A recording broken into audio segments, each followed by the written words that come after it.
This is the Hagmann and Hagmann Report for today. It is Tuesday, October 1st, 2013. I'm Doug Hagmann, co-host, along with my son, Joe Hagmann. Together, we are the Hagmann and Hagmann Report. Folks, you're about to hear 3 hours of unbiased and uncensored news, information, and analysis. Information that you need to know in these perilous times. And I'd like to say this. This is really, I should attribute this to a good friend of mine, but I'll take ownership of it. You're listening to the only show where the news is presented to you in multi-dimensions, 3 dimensions. We look beyond the news, the headlines, the bylines, the fog, the lies, oh my goodness, the diversions, the white noise which we all hear, to bring you the depth. We dig deeper into the news than most. We broadcast, of course, for new listeners. I want to say hello to our new listener in Kiev, Russia, Ukraine, also new listeners in Bolivia. Now, I'm not sure how we're doing this. Some new listeners in the Philippines, all over the globe. Welcome to the Hagmann and the Hagmann Report. But, folks, we broadcast live each and every weeknight from 8 to 11 p.m. Eastern Time. You can find us on the Internet at homelandsecurityus.com. We're also simulcast on the Christians United Broadcasting Network. There you can tune in to us at the Hagmann and HagmannReport.com. All one phrase, the Hagmann and HagmannReport.com. I want to thank Joe and I personally want to thank all of you, each of you, for listening to us, for joining us. You know, I got to tell you, you only have so much time during the day, and you only have so many talk shows out there that you could stand to listen to. Thanks for letting us be one of those. And there's so much information, misinformation, disinformation out there. There's so much hyperbole. The sky is falling. Oh my gosh, get into your missile silos right now. And then there's so much, well, it's all the Democrats and Republicans. No, you know, it's neither of those. There is a hidden hand, a hidden agenda here, and we're going to be talking about this. I'll be opening up with this. I do want to call your attention, right before I bring Joe on, I want to call your attention to an article on both homelandsecurityus.com and canadafreepress.com, folks. This is something so very important that I believe a lot of people have missed. Now, I believe part of it is my fault. Probably a big part of it's my fault. Because there was a very important first sentence I omitted. And it was called to my attention, and of course I had put it in, but it was maybe a little bit later than it should have been. But we're going to be talking about that first. But let me, before I get into that, just want to let you know that, of course, 8 o'clock, or it's at the top of the second hour, 9 o'clock Eastern Time, top of the second hour. We're going to have Stan Dale come on. We have received questions for Mr. Dale via email. I've forwarded those questions to him, and he'll be coming on. Very excited about that. Now, before the break tonight, we will announce the 10 winners of the Dare to Prepare book. What a great book. And I'm so excited for the 10 winners. I really am. What we did was we got all of the entries that you sent in. We put them onto we assigned each one a number, by the way, and we used a random number generator, which is pretty cool, to come up with 10 winning numbers. And it was just fascinating to see it work. So that's how we were able to select the 10 winners at random. So it's pretty cool. So we'll announce that right before Stan comes on. But before I get into the main topic of what I wanted to get into right away, let's bring Joe on. Joe, great day today. A very busy day. It was just like duck or bleed. It was like a whack-a-mole day, you know? You're playing whack-a-mole with the news and the headlines and everything else. I'm on strike when the government shut down. I'm not going back to work until the government opens back up. So I'll be here, but that's about it. No, I'm kidding. Well, you know, Joe, I got to tell you, this is a real life story, folks. Real life story. Okay, my mother-in-law, she's 80-something. Okay, she's got a house. She's selling her house, and she's been trying to sell her house now for a year plus. She's got to go into an assisted living center. My wife, God bless her, she's trying to help her get into. Anyway, they do a house inspection. Finally, they think they're going to sell the house. They do a house inspection, and the radon level in the basement, lower level, well, in her basement, comes back too high. So, and I understand, folks, you know, radon is a problem. However, EPA, I mean, back in the 60s, whatever. But here's the funny part about this. My wife's trying to help her out. My mother-in-law's in tears. The realtor is not doing, you know, not very helpful. So my wife logs onto the computer and goes to the website to look at accesses the EPA website. And don't you know what comes up, Joe? What do you think comes up on the EPA website? They're closed. They're closed. Along with about 27 other government websites. But explain to me how and information. I mean, see, you just don't post. How does that work? Yeah, I've been doing a lot of studying on the RFID updates and things. And I went to NIST because there was a new publication that was listed, and it said nothing was available or shut down. I don't know. But some of them were open. Yeah, the critical. Critical? I mean, the White House is open. I do have a list. I can give you an idea of which ones are shut down. But no, look, the stock market went up today. The mail came today. My garbage men came last night. Things are not as bad as they make it out to be. Now, there are people have issues with who are applying for certain government subsidies or applying for Social Security and disability. That will take a little bit longer, but the checks are still going out. Yeah, exactly. Things are still functioning. Now, I wonder what for the last 30 days, or we'll say for the last, before the shutdown, maybe 1 week, how high the debt clock, how it was running, how much was racked up in that week versus the week where the government shut down. I would wonder what the change is. Oh, I see what you're asking, and that would make an interesting. Seriously, that would be interesting to see. Does that mean that because the government shut down, that it would be like, well, you know, you got to stay at home, so you can't go to the mall and spend. The national parks are closed. They don't have to pay for their security and things like that. Well, no. It's my understanding. Now, I could be wrong on this, folks, but it's my understanding that these people, for example, if you are a park ranger and the park is closed, you're sent home. Now, they still will pay you, but you're still racking up wages. It's my understanding. Now, I could be wrong, but everything I've heard, except one place, says no. They're still they will still get paid for their time off. Now, apparently, there is something that at some point that does cut off. I don't know when that is.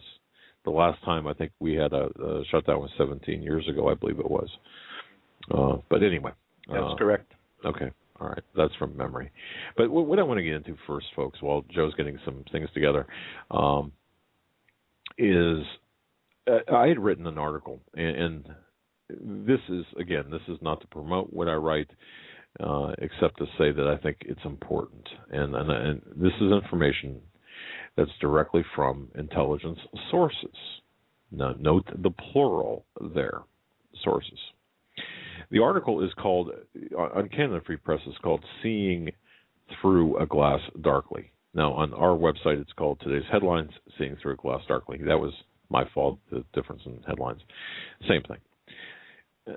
The primary reason I wrote this, or one of the primary reasons I wrote this, is the origin, the primary origin of publication, the very specific wording used, and the timing of the Daily Mail article that appeared back on September 24th, I believe it was, that said that Obama is the political king of the fake Twitter followers with more than 19.5 million followers that don't exist. Now, I don't mean to interrupt, but I do have an important update. Yet you did.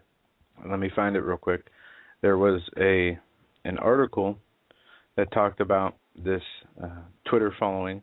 Right. And it talked about their Michelle Obama made a statement. Oh, here it is. Less tweets due to government shutdown. First Lady tells a legion of fake followers. Today, the First Lady revealed via Twitter that her feed might go without being updated due to the current political stalemate in Congress. That's what she says. Due to the Congress's failure to pass legislation to fund the government, updates on this account will be limited. So all those 19.5 fake people will not be receiving updates from her. Right. Well, that's her husband, but hers, yes, as well. Well, yeah. I mean, but okay. Just think of what those 19.5 invisible individuals will be missing out on. Well, yeah. I mean, I know you're going to get into the significance of this. Right. But what do you tweet? I mean, I don't tweet much, although that's going to change because we are going to have folks, a Hagmann and Hagmann Report Twitter feed that you'll be able to sign on and be ahead of the curve. Now, I have a question. But yes, go ahead. So the government, in order to set up 19.5 million fake Twitter accounts, would have to use pretty significant resources in their computer systems, I would think, right? One would think. Folks that are much more intelligent than we are would probably know the answer to that better than us, but I would think that there would be some, because to have 100 fake ones you can manage, 200 fake ones you can manage. When you get into millions, I don't know. I can't even manage a couple Facebook pages in my email. So, well, it's true. There's something definitely wrong. I don't know. I mean, I don't know the answer to that, but one would think that there would have to be a lot of proxies, perhaps. I don't know.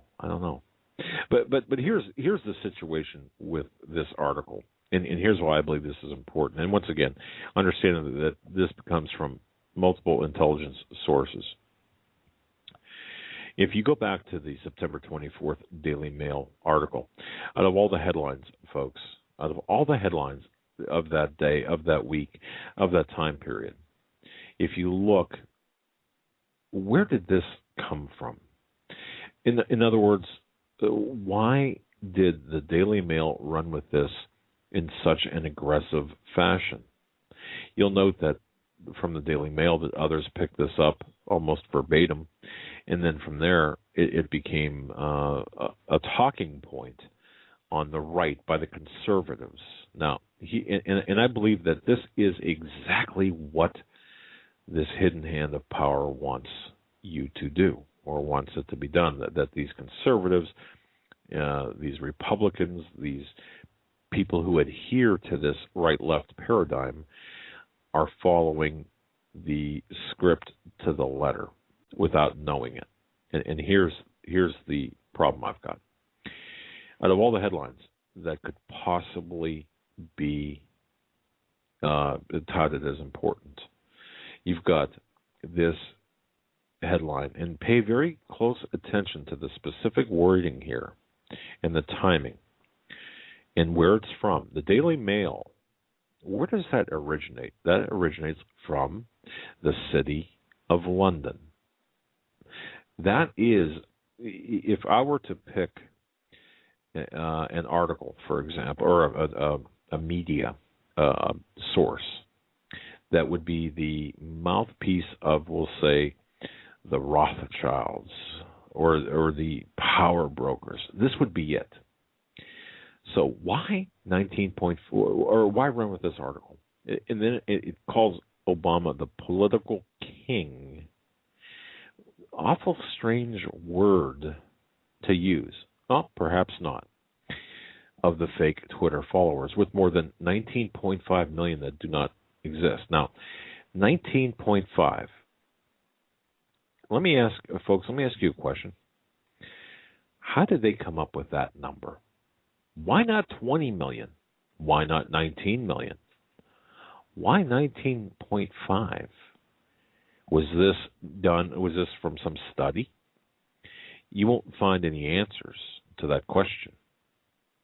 So it seems like a rather arbitrary number with no basis in any type of fact. So you're looking, number one, at the timing of this article, the origin of this article, and the number used in the article. Now, you might think, well, what's up with that, 19.5? That number, it's just a number. Well, yes, it's just a number to us, to you and me, the uninitiated, the people who don't really understand the little nuances of the power brokers, the use of things like sacred geometry. Actually, 19.47 would be the more accurate sacred geometry number. But what's the significance of 19.5? Well, if you look at this, could it be, and I'm asking the question in this article, and feel free to go to CanadaFreePress.com and read the article, because it does have an interesting story tied to it that's very personal to me. But go ahead and read the article. But could it be that this is a message of some kind?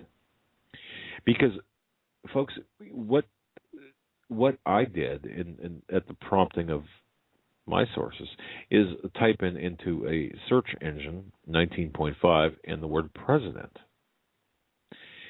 And in addition to this article and other articles like it, interesting search results came out. Now, we know that search results can be manipulated. Along with this 19.5 came 33%.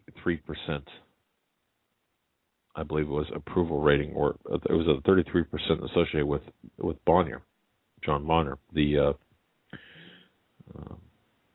representative.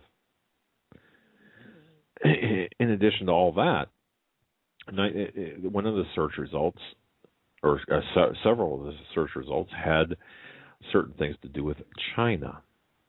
And interestingly, about the third page down, 19.5 and President brought you to a document out of Cook County, Illinois, that listed the order of succession from president on down in the event that the president is incapacitated and unable to fulfill his or her duties. All right. You might think, well, so what? This is all just a bunch of hokum pokum. Well, it could very well be. But if you read the article that I wrote and understand that I had personal experience with evil geniuses using both alphanumeric codes as well as hand signals to convey messages to the people who were in on the whole plan. My question is this: are we seeing, are the power brokers that we have, that we know exist, that we really that exist behind the scenes, could they be sending messages perhaps to each other? Could they be sending messages perhaps to Obama? And remember, I said that we're a captured operation, for example. Well, if we're captured, if we're captured, would that not mean, perhaps, is it possible that Barack Hussein Obama is captured as well? Don't forget, Barack Hussein Obama, also known as Barry Soetoro, is, as best we can figure, Joe and I, having gone through this, and we might have somewhat different findings, but pretty much the same. It would appear that Barack Hussein Obama is a creation. Now, you might think, boy, huh? No, if you think about this, a creation generations in the making. It's no accident that we've got Barack Hussein Obama / Barry Soetoro as the current Commander-in-Chief President of the United States, even though he elected, selected, or illegitimate. Regardless, he's there. Now, if you go backwards, look at all of the records that we're not entitled to see. Why is that? The Harvard. Who paid for his Harvard education, alleged education in Columbia? Well, if you go back, even before that, if you go back to the election of 2008, for example, remember when Obama was in trouble monetarily? The campaign ran out of money back in September, I believe it was, of 2008. And all of a sudden, what happened? Well, you had this flurry of under the radar, under the reporting requirement, flurry of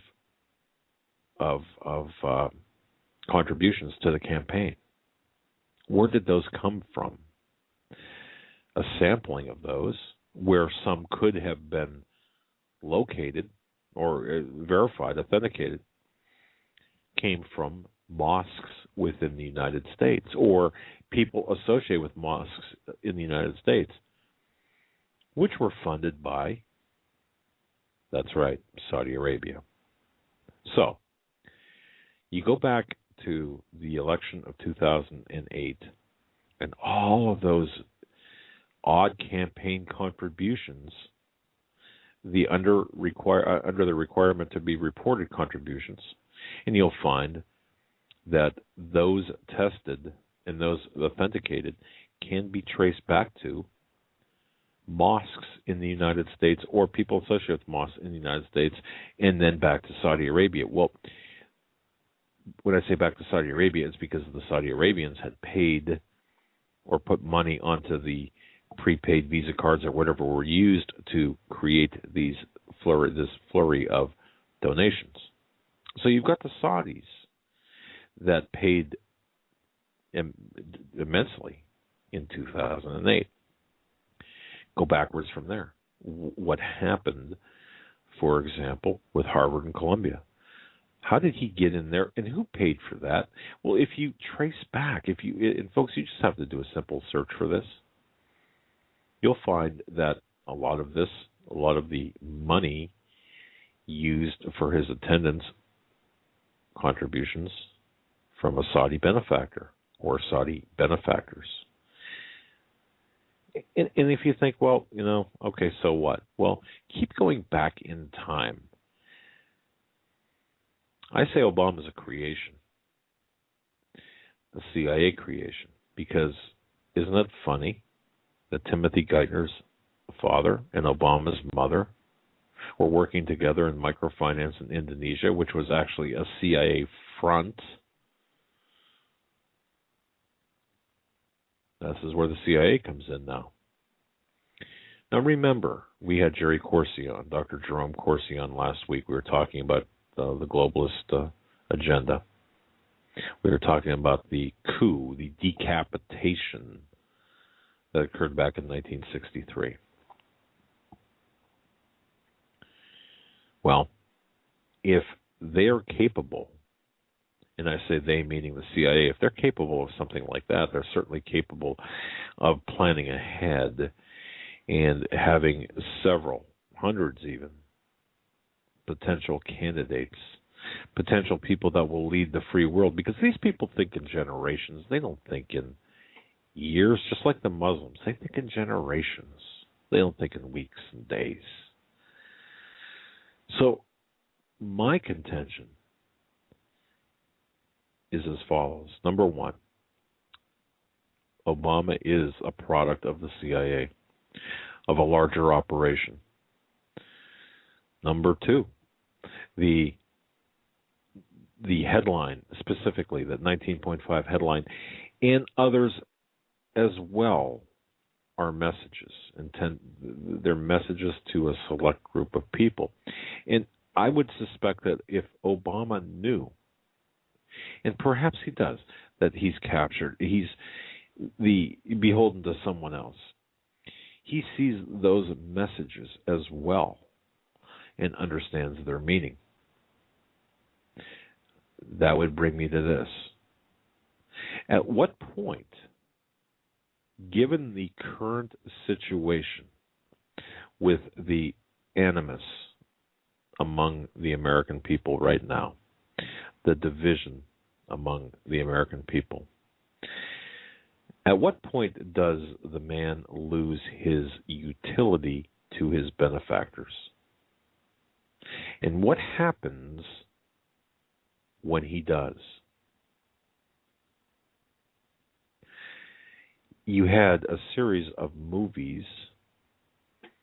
Olympus Has Fallen.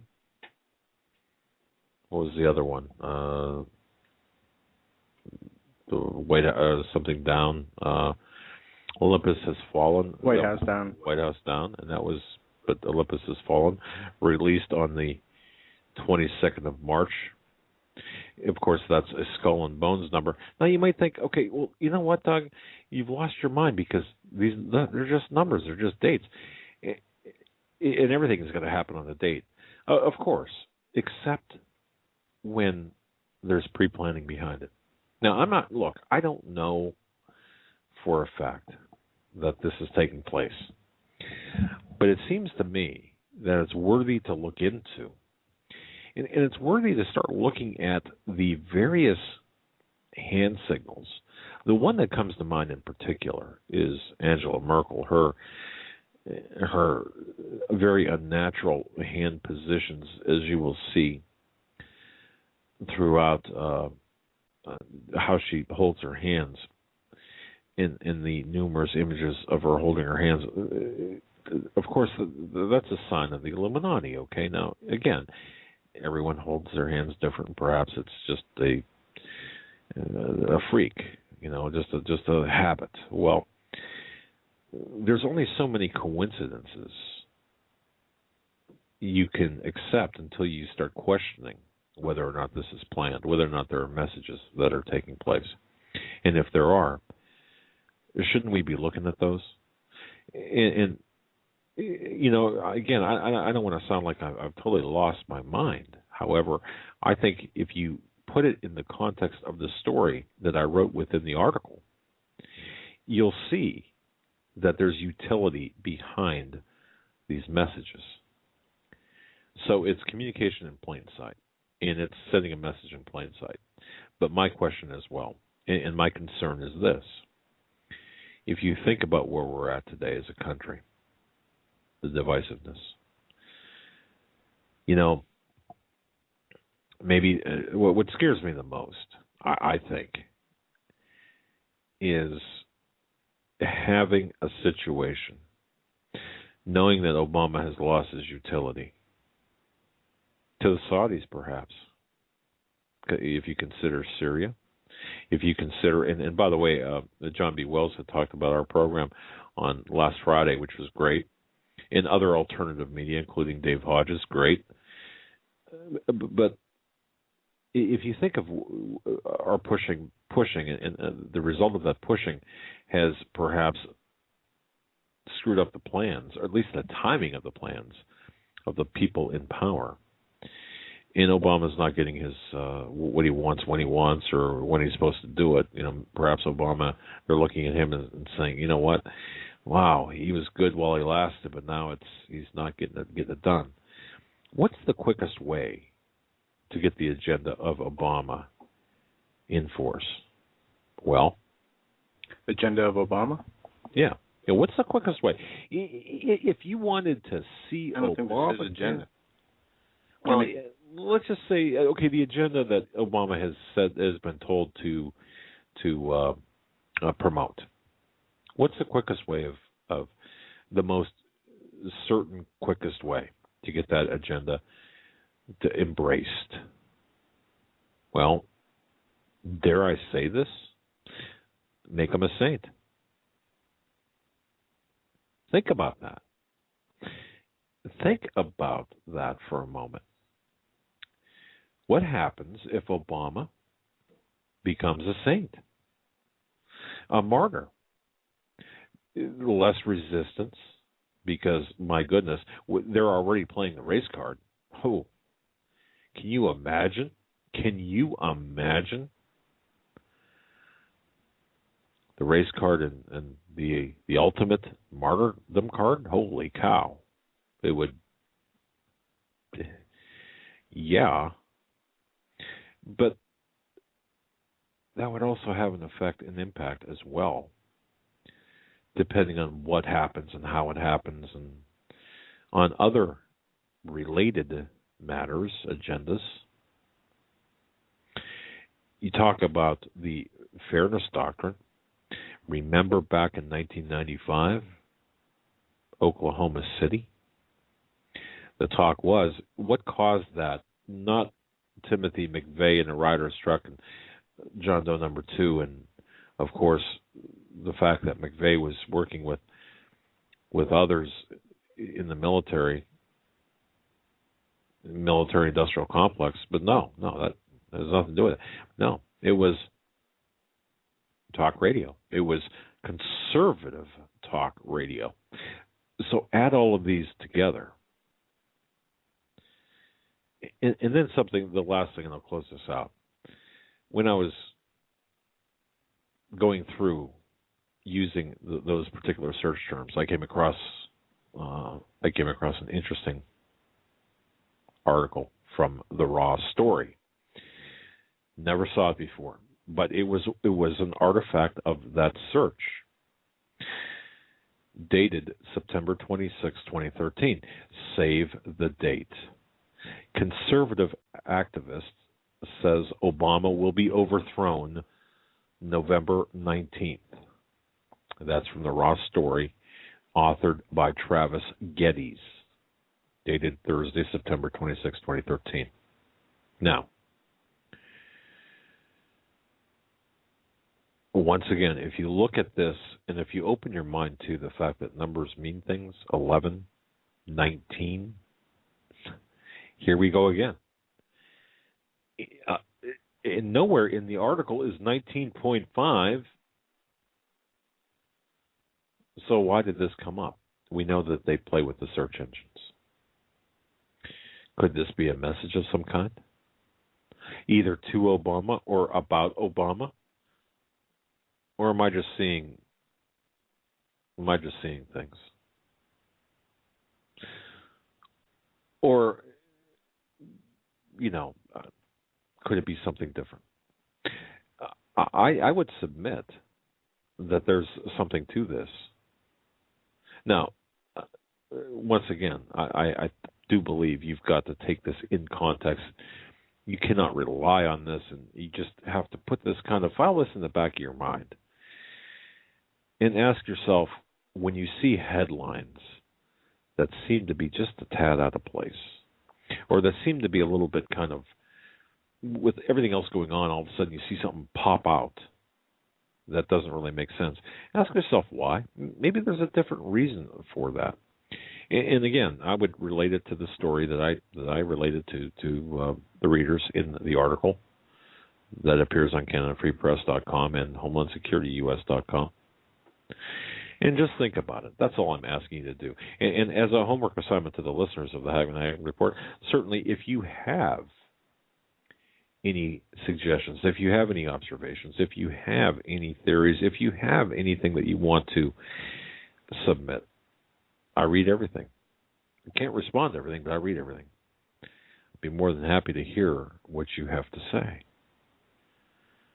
But I do think that we're in for a rocky time here. I really do.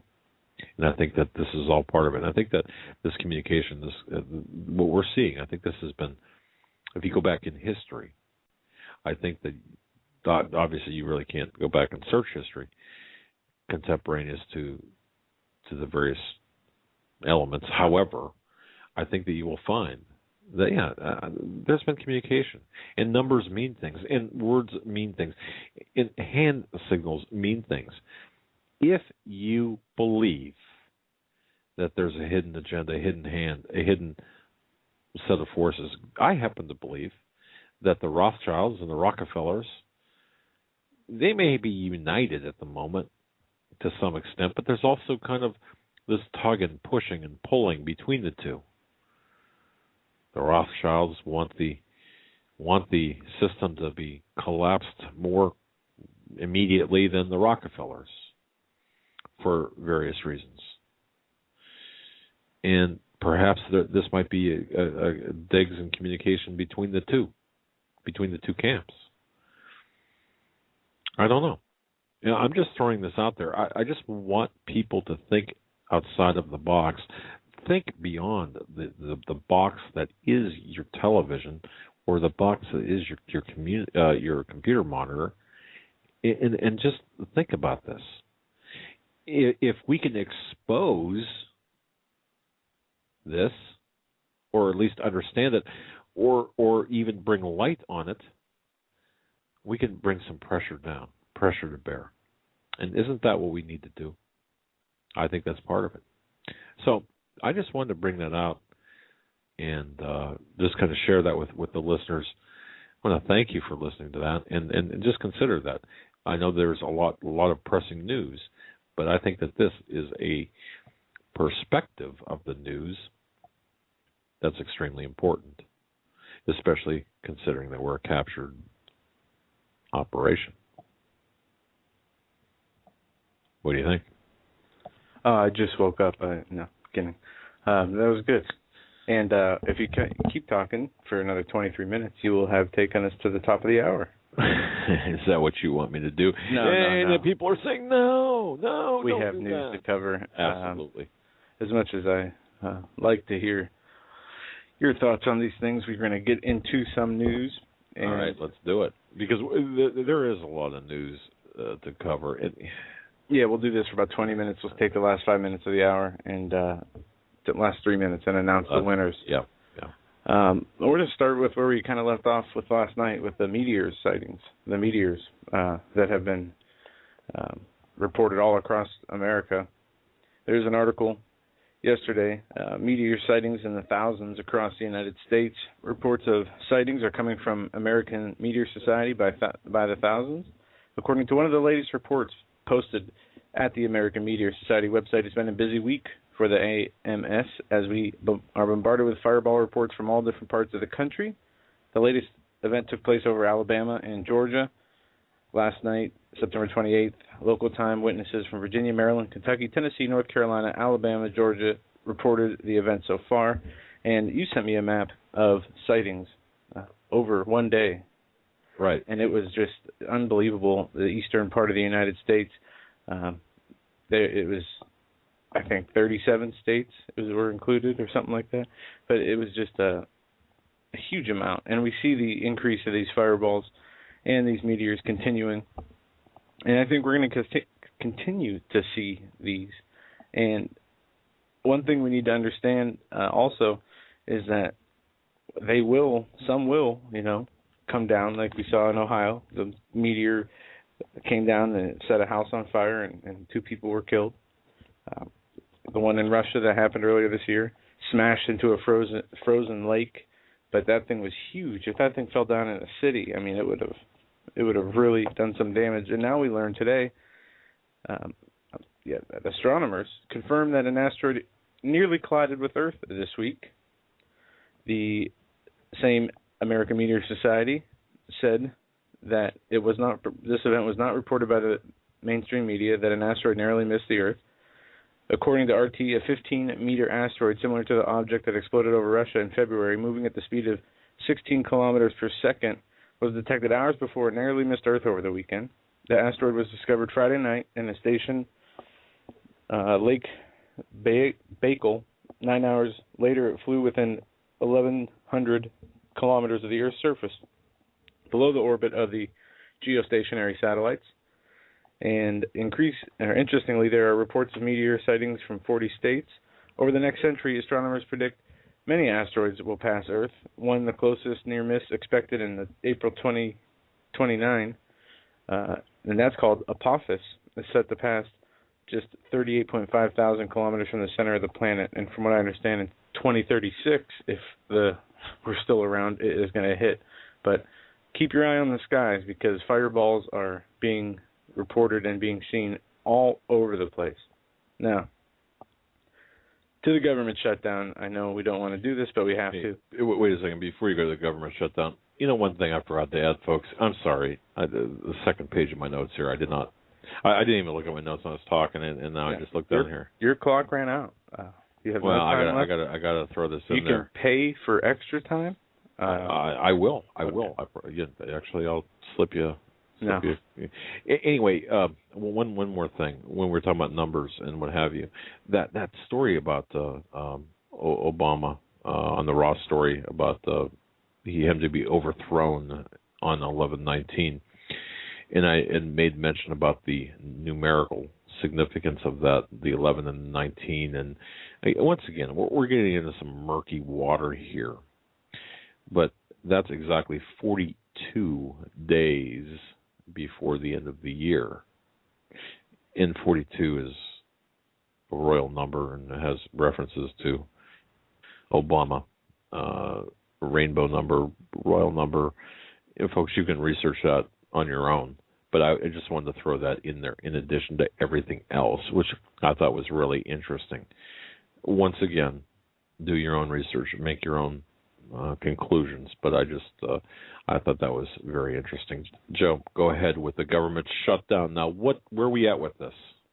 Well, a few things that we know that the sky didn't fall down today. The stock market, I think, actually went up, and business as usual for most Americans. The White House, though, Obama gave a statement today. We have a 1 minute and 15-second clip of that statement, or part of the statement, followed by we're going to play a Nancy Pelosi clip. But interesting, out of Washington today, White House will continue giving military aid to countries with children soldiers. A presidential determination announced by the White House on Monday will waive restrictions against aiding regimes that employ children as soldiers to allow the U.S. to provide 6 African and Arab nations with military assistance. So we don't have enough money to fund our government or keep our government open. But we have enough money to fund wars and people who are engaged in those wars that have nothing to do with us, that are nowhere near us. Right. You're muted. Oh, yeah. It says, additionally, the White House has determined it is in the best interest of the United States, if that prohibition also waived in part with respect to the Democratic Republic of the Congo in order for America to continue providing international military education and training, non-lethal assistance, excess defense articles. The determination will also let the DRC receive licenses for direct commercial sales of non-lethal defense articles. The White House says it will be waiving sanctions on CSPA so that the U.S. can allow Somalia to buy non-lethal defense articles.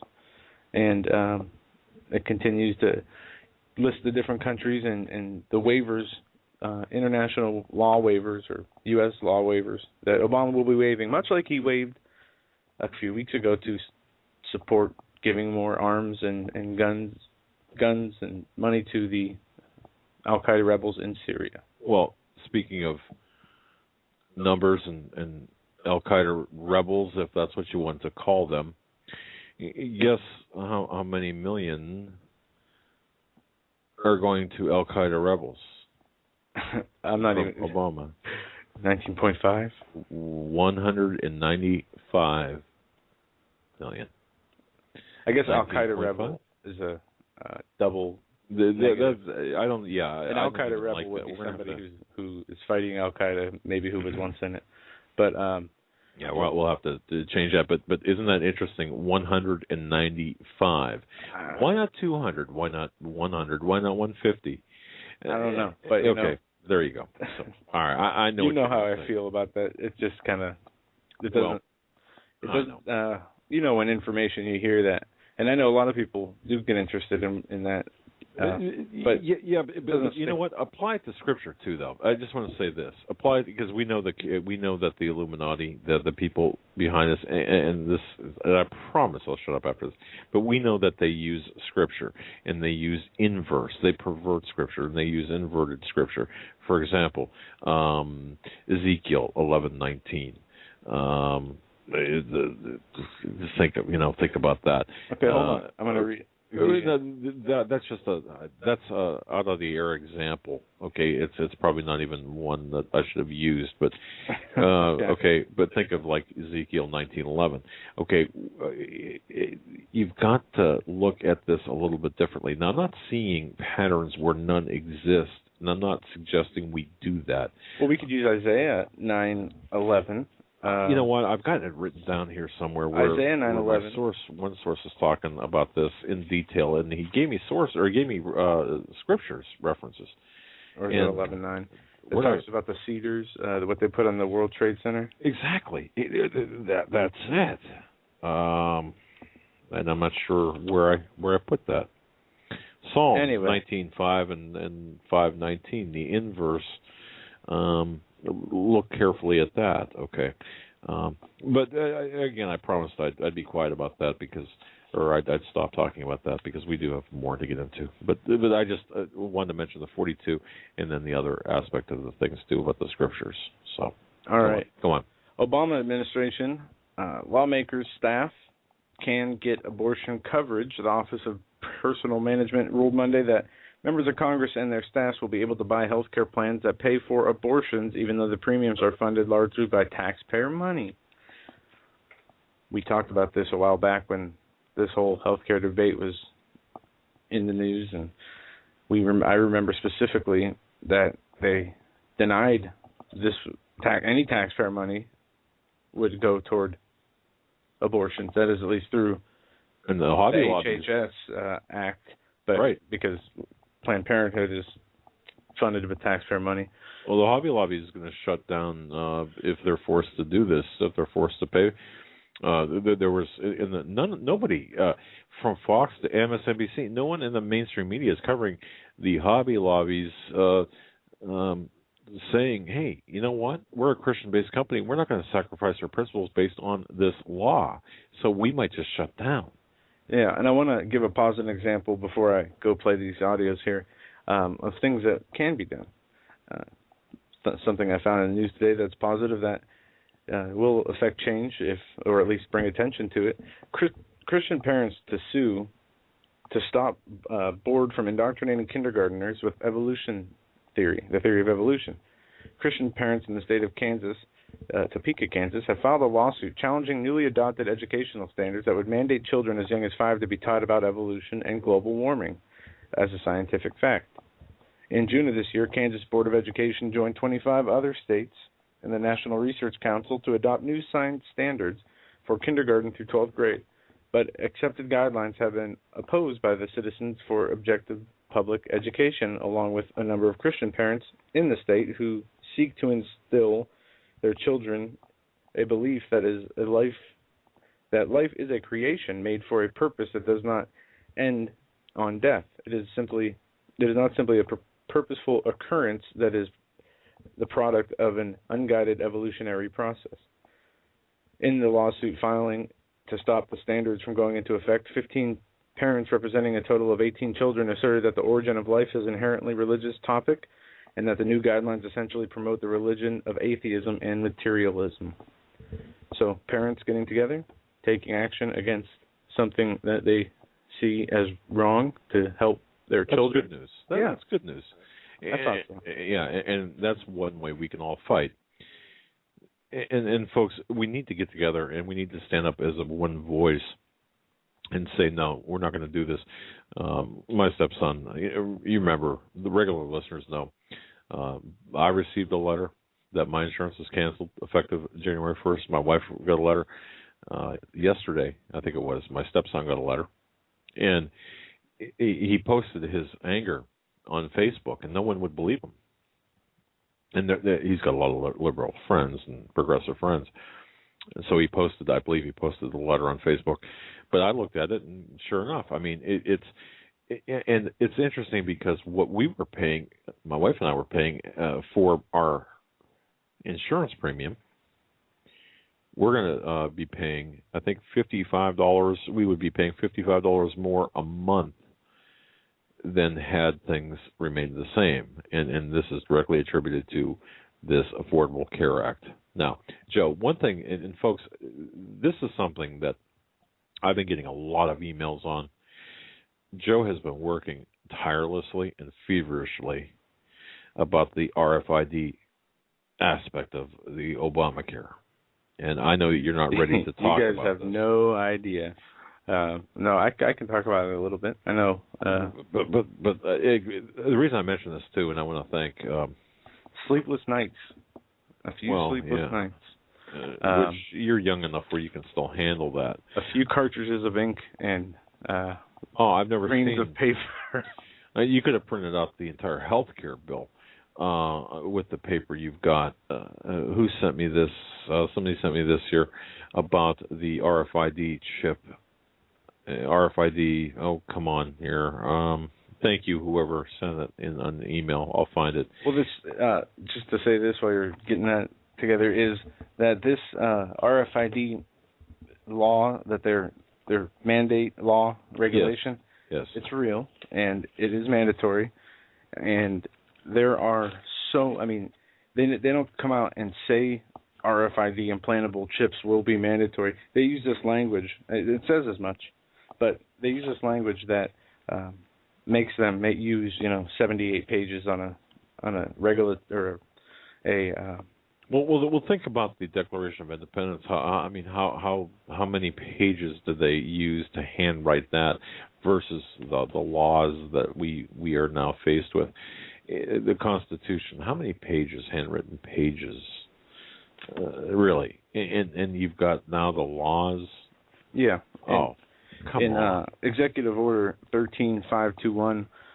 Establishing that this was in 2009 of November, it established the Presidential Commission for the Study of Bioethical Issues, and in their part of their mission statement is in this commission is going to examine links issued to specific technologies, including but not limited to intellectual property issues, genetic sequencing, biomarkers, screen tests for risk assessment, the application of neuro and robotic sciences. Broader issues, also as specific technologies, but not limited or including to the protection of human research participants, scientific integrity, and conflicts of interest in research, and the intersection of science and human rights. Wow. So, also,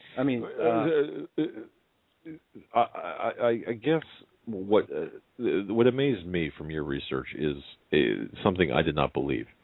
The fact that this RFID is integrated within the Affordable Health Care Act to such an extent that everyone will have to take some sort of biometric identification. Now, it's for your own good. It's for the promotion of public health, and it is to increase the nation's preparedness in case of terrorism, and improve the global public health through counter medical procedures, and strengthen the nation's health and human service infrastructure. But it also goes into information sharing. It goes into the World Health Organization, the UN. That surprised me when you mentioned the United Nations and the World Health Organization as being part of this Affordable Health Care Act. I had no clue, but this is in the 20-some thousand pages buried in that mess. Medical countermeasures, that's it.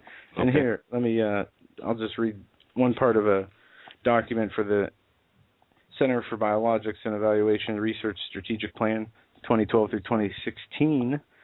It talks about ensuring effective strategic concerns and strengthening regulations, and it's committed to ensuring the modernization of information technology systems and regulation of biological products, to integrate systems using analytical tools to protect and promote the public health.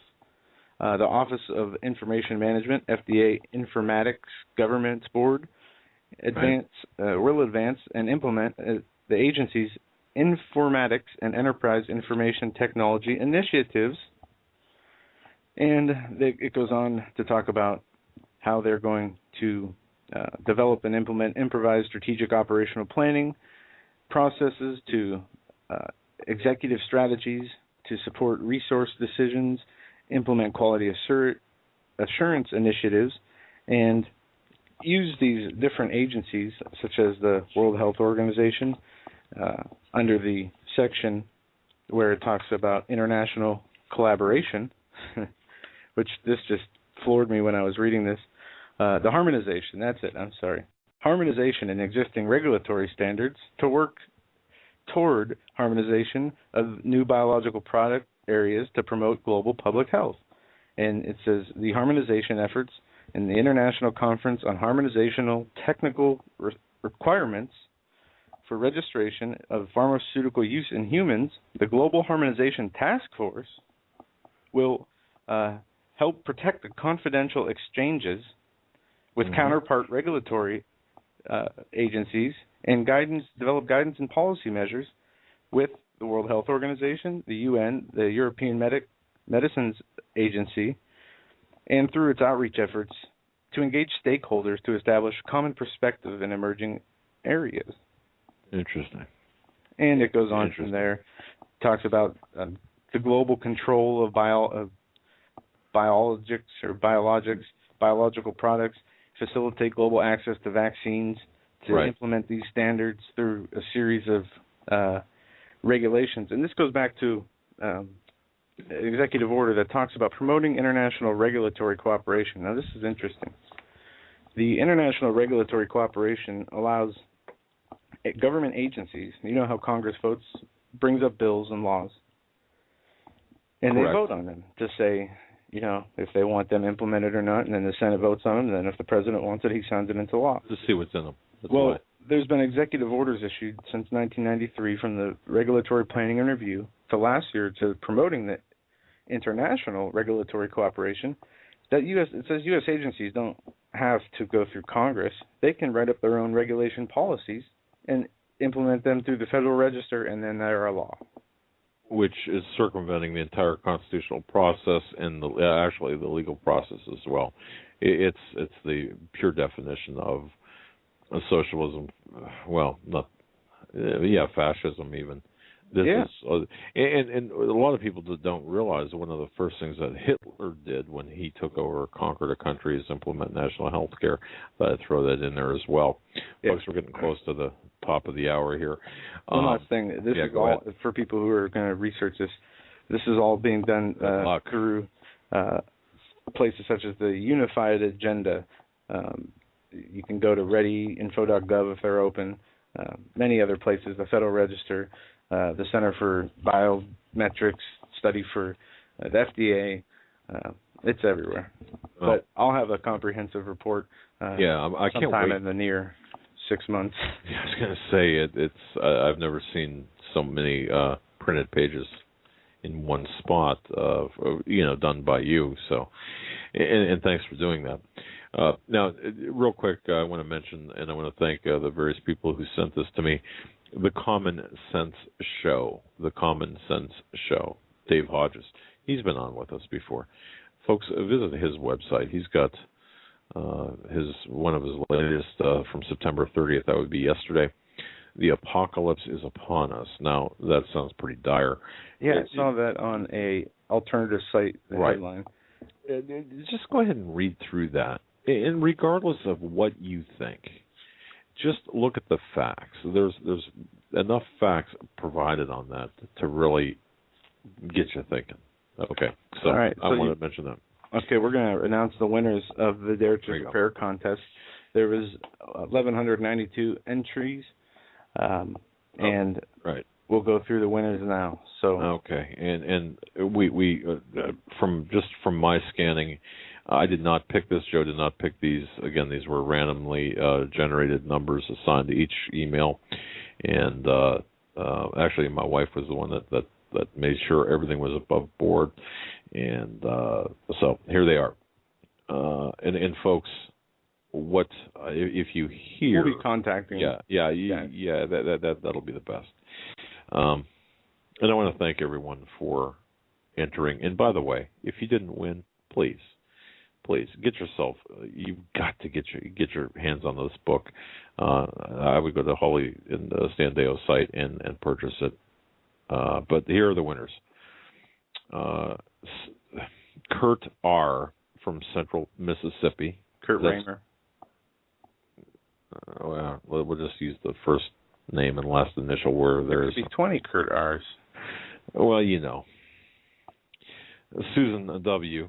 I'm not sure where she's from. Susan W. We'll just say wellness with that. How's that? Okay. Wondering why. That's number 3. That's an email. Number 4, Pastor Chuck H.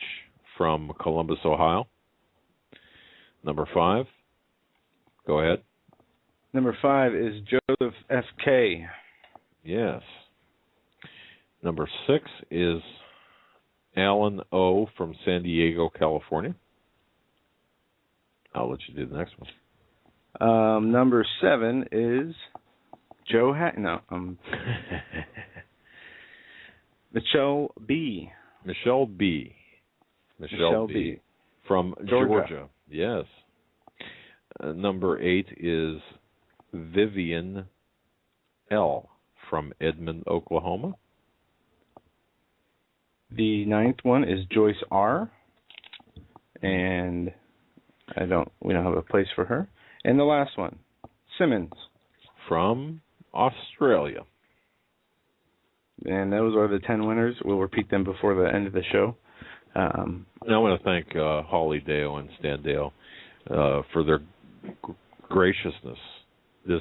Believe me, you're looking at a very large expense for printing, for shipping, for handling. Their generosity is fantastic. I want to thank them for allowing us to be a part of their giveaway. And like I said, folks, the book, and I apologize if you haven't, if you didn't win, there can only be 10 winners. But just let me ask you this. Are you prepared? And if you're not, grab a hold. Please get a copy of Dare to Prepare. Invest the money. It would be well worth it. That's Dare to Prepare. We don't get anything out of promoting the book, okay? I just want to say it's well worth your time because we refer to it often, and there's a lot of good information. Folks, you're listening to the Hagmann and Hagmann Report on this, the first day of October 2013. I'm Doug Hagmann. With me is Joe Hagmann. We are the Hagmann and Hagmann Report. Back with us will be Stan Deo from standeo.com. Stay with us. And welcome back, ladies and gentlemen, to hour number 2 of our Tuesday edition of the Hagmann and Hagmann Report on this first day of October 2013. We are joined by our very special guest that we are joined with every Tuesday, Mr. Stan Deo, standeo.com. Mr. Dale, we just announced the winners of the book drawing, the book contest, and I want to thank you once again for how generous you guys are in doing this and helping listeners, and I hope they enjoy the book. All right. Did you say the names of the people, what country they were in when you announced? Yes, we did. Yes, the information we had, yeah. Yeah. Oh, okay. Yeah. Anybody from out of America? Australia. Hey, good stuff. All right. And what we did, Stan, you'll love this because I was thinking of you when we were trying to figure out how to do this. We just assigned every email a number, beginning at 1, and then used a random number generator to pick 10 numbers. So that was pretty cool, I thought. Where'd you get the random number generator, from Excel? Excel? Yes. Yes. Yeah, we used that same program when we gave away some Bibles last year. That's the only way we could figure out how to do it, because of the volume. So, right. That's interesting. Right. Well, good way to do it. Fair way to do it. And how many people entered the contest? 1,182, not 92. Oh, all right. 1,182, Excellent. I believe. 1,182. Yes, and I'm just trying to think. 4 continents. So. Well, when you send us the addresses, we'll get those books right off to those folks. Okay, will do. Well, that's good. Now, what are we talking about this week? Well, Stan, since we're not going to talk about chocolate chip cookie recipes, did I say that right? Anyway, Joe and I were talking before the show, and we were wondering what was on your radar, especially with the recent. What surprised the heck out of me is that we had a meteor strike in the Midwest where it burned a house down and actually resulted in the death of a couple of people. I did not know that, and when Joe told me, I thought he was kidding me. But we're seeing more and more of this meteor stuff. But whatever is on your radar, I know I sent you at least one, if not more, question. I think one, and a couple might be on their way, of listener questions who have, like right before the show, had sent us the questions. It might be in your email. But yep, that's got it. Okay. Well, let me just segue from what you're talking about with that meteorite strike to that house. Over the weekend, we had a meteor pass by the Earth very close, and it wasn't detected until the last minute, and it came and went. It was 15 meters, which is about 45 feet to 50 feet in diameter. And if it had impacted us, that would have made a rather interesting hole in the Earth. The thing is, it wouldn't be a life extinction type thing, but it would certainly hurt folks around where it hit. And I suspect that a lot of the bright lights, the things falling out of the sky, over the United States and Russia and whatever in the last 2 weeks, have been satellites or co-companions to this meteor, if not to a bigger one. And that's what's been hitting us. What concerns me is they didn't see it until the weekend, and they didn't tell us about it until after it was passed. And now, of course, with the government shutdown, various places, all NASA sites are down, in addition to a number of other sites that we normally use to get information on current events in the solar system. The question kind of comes out, are they aware of something bigger? And this little 15-meter, 45 to 50-foot diameter meteor that came past is only a small part of a bigger thing that we're about to come close to. Since they didn't tell us about it, and they haven't warned us about a bigger one, I do have to wonder, is it totally because they can't see these small things, or is it because they were only surprised by this because they haven't told us about the big one, and this one is just kind of announcing the arrival of it, or passage of it? Jim McCanney has had some interesting things to say about the comet Ison, and it's far enough away from us. I mean, it's within about 6 million miles or so of Mars, maybe closer. And we wanted to see what it was doing when it got close to Mars, because McCanney's view of our solar system, or of our universe, in fact, is that it has a high voltage or electric component, so that objects moving from one orbit or from way out in the Oort belt, in case of comets, when they get in closer to a planet in the inner system or to the sun itself, do electric charges pass between the comet or whatever heavenly body does come in close to the sun? Does it make it like a lightning flash? Now, I've said, I think last week or the week before on the show, that the work of Velikovsky does suggest from the ancient reports that lightning does or has been seen to jump from, say, like Venus to another planet. I agree with Jim McCanney, and I think that what we're seeing here with Ison is that we're seeing reports of an emission or a filament coming off of Ison pointed toward the sun. Now, I've seen his report on this, but I have not seen photos of it. And the only photos we could get probably are doctored if they're coming from NASA or officialdom. I've looked at amateur photos. I can't see that filament yet. But if he's correct, and I think he is, an object like this, as it gets closer to the sun, will discharge or accept charge from the sun, vice versa.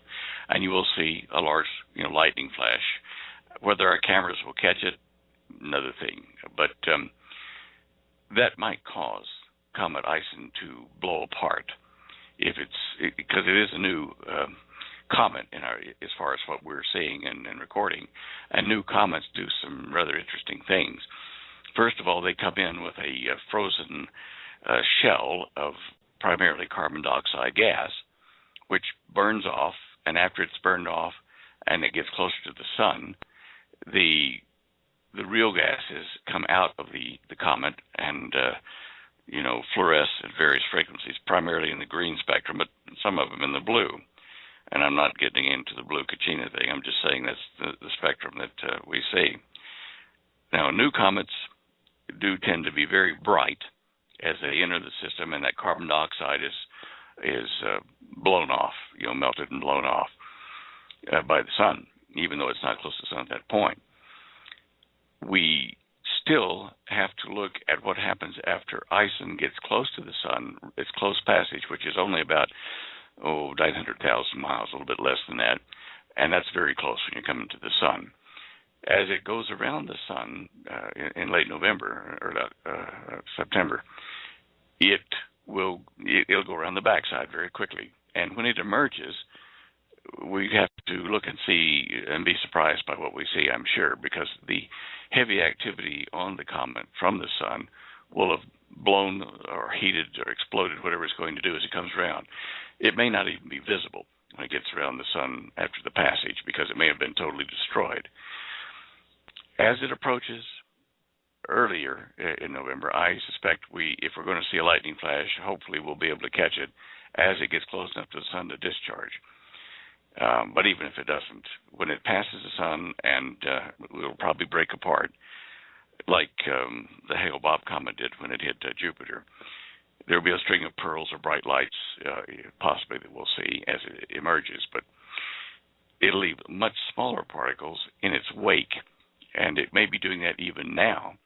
And those are the ones that we may encounter in January, this coming January, as debris or meteor showers, that attend it. Since it's a new comet, the astronomical community, both professional and amateur, are looking to see what happens. It's, one of those things. We've not seen this comet before, so we don't know what the meteor or meteorite trail is going to be from that, the meteorites, once it hits the atmosphere. But anyway, I think between now and January, it's going to be interesting.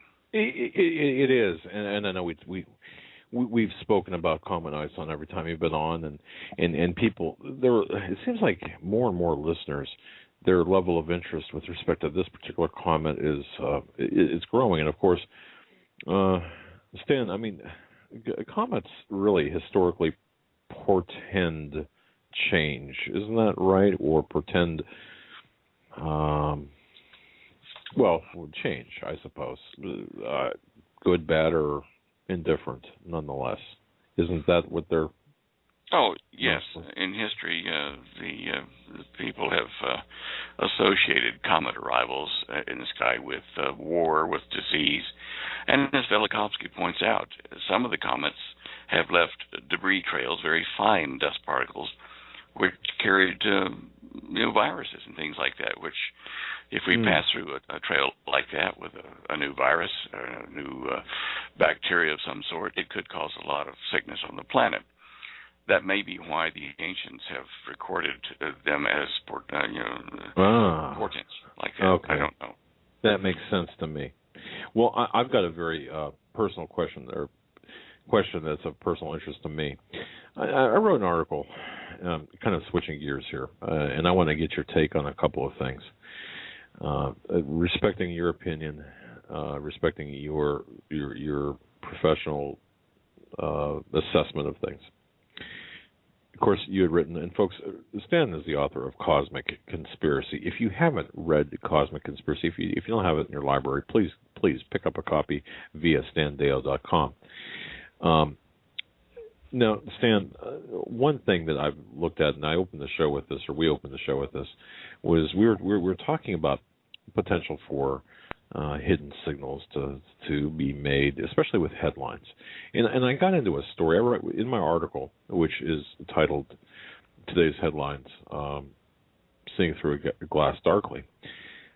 I pointed out, and you probably didn't catch the beginning of the show, but I pointed out an article that appeared in the Daily Mail on September 24th. And the title of the article was Obama's 19.5 million fake Twitter followers. And there was a reference to Obama as the king of Twitter fakes, and then 19.5 million Twitter followers. coming from the Daily Mail. You have written and talked extensively about sacred geometry. How much stock do you put into by the way, in the article, and I should finish my thought here, in the article, I relate a story that's very personal to me, involving a couple I knew. The wife was kidnapped and subsequently murdered. But the perpetrators, was a husband and wife team, and the husband was in jail, and the wife actually was communicating to the husband in plain sight using alphanumeric codes in the classified section. Looked like, if you'd read it, and I was astounded by this, if you read the ad, it looked like a normal ad, but built within that ad, there were codes in that ad that would give a message because they wanted to kill a witness, and long story. But anyway, could what we're seeing right now, because the article about the 19.5 fake Twitter followers seems so out of place to me for the timing of it, for the of all the other things that are going on. And where did they pick up that number, 19.5 million? Out of all the numbers you could, why not 20 million? Why not 19 million? Why not 18 million? Why not 20? Whatever. And it just stuck out as really odd to me, as 19.5 million. And then there were other factors as well. 19.5, 195 million in aid to the Al-Qaeda people, and so on and so forth.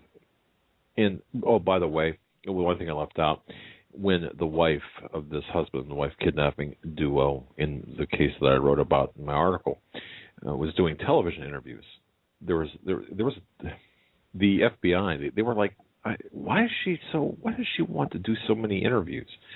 Well, she was actually giving hand signals that were conveying a message to the person that was supposed to kill the investigator, the FBI agent, and, in fact, the victim's husband.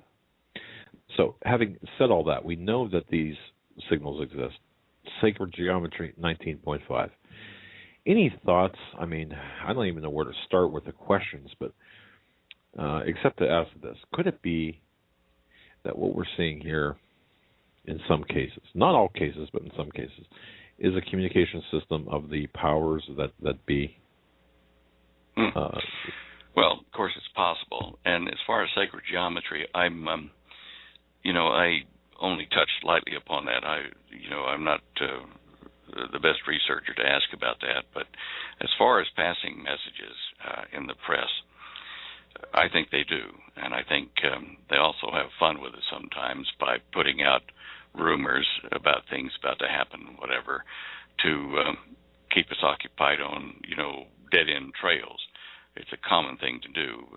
Intelligence agency in the States, both CIA and others, are known to do this. I mean, they've admitted that something critical comes out, like, let's say, the end of the world, a comet strike on the planet or something, that they would set up, parallel stories that are kind of sending you in the wrong direction, chasing the wrong informer, or if there was one, just to cloud the waters, and people eventually say, oh, it's too busy out there with all this stuff. I'm going to go play, cards or watch TV or whatever. I do think that there are a number of issues coming down on the United States particularly, but also on the planet, which they do know about in the back room of our governments, not just America, but Russia, China, whatever. And in wisdom, as I've said before, they are probably not going to reveal those as official announcements, either because they are still conditional and may or may not impact the population of the planet. So they put out things like you're talking about that say, look at this meteor, it's unusual, but, don't worry about it, it's blah, blah, blah. Or look at this comet, it will or will not do this kind of thing, so don't worry about it, it's a minor thing. But people who read between the lines then go and check out other resources they can find, particularly in the amateur world, to see if something is there. And I've asked this of people who get all panicky about, a meteor strike or, like the Bible says, a star falling in the ocean and destroying a third of the sea life, et cetera, et cetera. I've said to them, okay, so if this is true and it's on your doorstep, how does that change what you're going to do today or tomorrow? What difference is it going to make? Are you going to spend time worrying about it? Are you going to prepare for it? I mean, okay, beyond preparation, what are you going to do? Exactly. Very true. Okay, well, but I think you answered the question, to at least to my satisfaction. I'm not chasing shadows. Well, in the larger idea, I'm not chasing shadows. I mean, this does happen, so it's not and I'm not saying specifically about this 19.5 million Twitter followers is something. What I'm saying is the concept is not absurd. That the concept of sending messages via the media and things like you mentioned, it's not absurd. So I at least I'm not going totally crazy. Is what no, not at all. Not at all. Okay. All right. Larry, one of your listeners, sent a question in. I think he sent it direct to me. Yes, to Holly, and then she forwarded it to me. And this is kind of an interesting thing about celestial events. Okay. He's a student of the Bible, and he says there was a point in time in the Bible where, in the ancient times, where the sun stood still in the sky. And he says, if that is true, the weight of things on the surface of the earth is due to the action of two forces, gravity and centrifugal force. Now, let us suppose that due to some external force, he says, the earth stopped its spinning so that the sun stood still. In this case, it would seem that the weight of everything on the surface of the earth would become heavier or gain weight. Is my understanding this correct? Also, let's say I weigh 150 pounds now. If the earth stopped spinning, how much more would I weigh then? Well, basically, the earth did not stop spinning for the sun to hold still in the sky. The earth's rotation around its axis changed on that day. And what happened, if you were standing in Israel, there was, that was as a point of reference, the earth, as it started to tilt upside down, spun around that point. And even though the day, was still, the sun was still turning and it should have been dark, that side of the earth still faced the sun during the flip of the axis. So to me, that was, it took a while to come up with that, but I did do some experiments with a ball and marked on it, and I said, now how could that ball turn and flip its spin axis so that one point on that ball kept facing the earth for longer than, 12 hours? And that's, I think how it happened, because there were no changes that we know of in the weight of objects or, in essence, the force of gravity on the planet. Now, as far as the Earth spinning, if we were to stop it, it wouldn't be a problem of how heavy you got. If we stopped the spin of the Earth, it would fly apart. The balance of forces, especially the centrifugal and gravitational forces, are due to a spinning fluid you can't see, the fluid of space. They call it the dark matter of space, if you want. Okay. And that spins and creates a series of waves going down toward the center of the planet, which then turn around and reflect back out. And the sum of these two generate gravity. Centrifugal force is a factor, but it's generated by the fluid, not by the Earth. If the fluid stops spinning, the Earth stops spinning. If that happens, the Earth turns into dust. It just flies apart. There's nothing to hold it together. Even for like a fraction of a second, it couldn't. I mean, it's got to keep moving, right?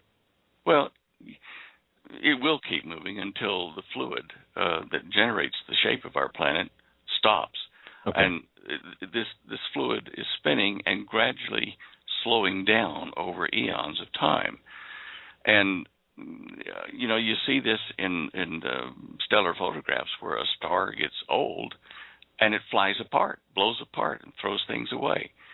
A planet will do the same thing. Like let's see what else. Well, like when you stir a glass of water, it gradually slows down, and that vortex that's in the glass of water that's collecting all the dust and particles in the water to the center at the bottom, when that finally stops spinning, that dust and everything else that was held together by the spin just kind of filters out in the bottom and falls apart. It's the spin that holds things together. As they age, as the spin slows down, whether it be a planet or a moon or a star or a galaxy, it will eventually just throw things away and it become galactic dust as it reshapes in some other spinning fluid. There was a mistake made a long time ago, which I talked about in the Cosmic Conspiracy in one of the appendices at the back. And this mistake caused Einstein and Lorentz and Fitzgerald to make mathematical explanations for what they saw. And this was in the Michelson-Morley experiment, where they tried to determine if there was a fine fluid around the Earth and the Earth was moving through it. Now, they didn't look to see if the fluid was moving Earth. They looked to see if Earth was moving through the fluid. As a result, what they found was mathematically crazy. They found the Earth was not moving through a fluid because the speed of light going in the direction the Earth was traveling, and half of that beam split off to the right of where the Earth was going. When the two beams came back together again, there was no change in the phase of the beams, of the beam or anything. So that showed that the speed of light going in the direction of travel of the Earth and out to the side did not pass through something that caused the beam to slow down. Well, this is the teacup analogy, which I talk about in the book. Imagine, a cup of tea that's, British style with a bit of cream in it. So you can see the tea leaf that got out of the bag and is floating around there.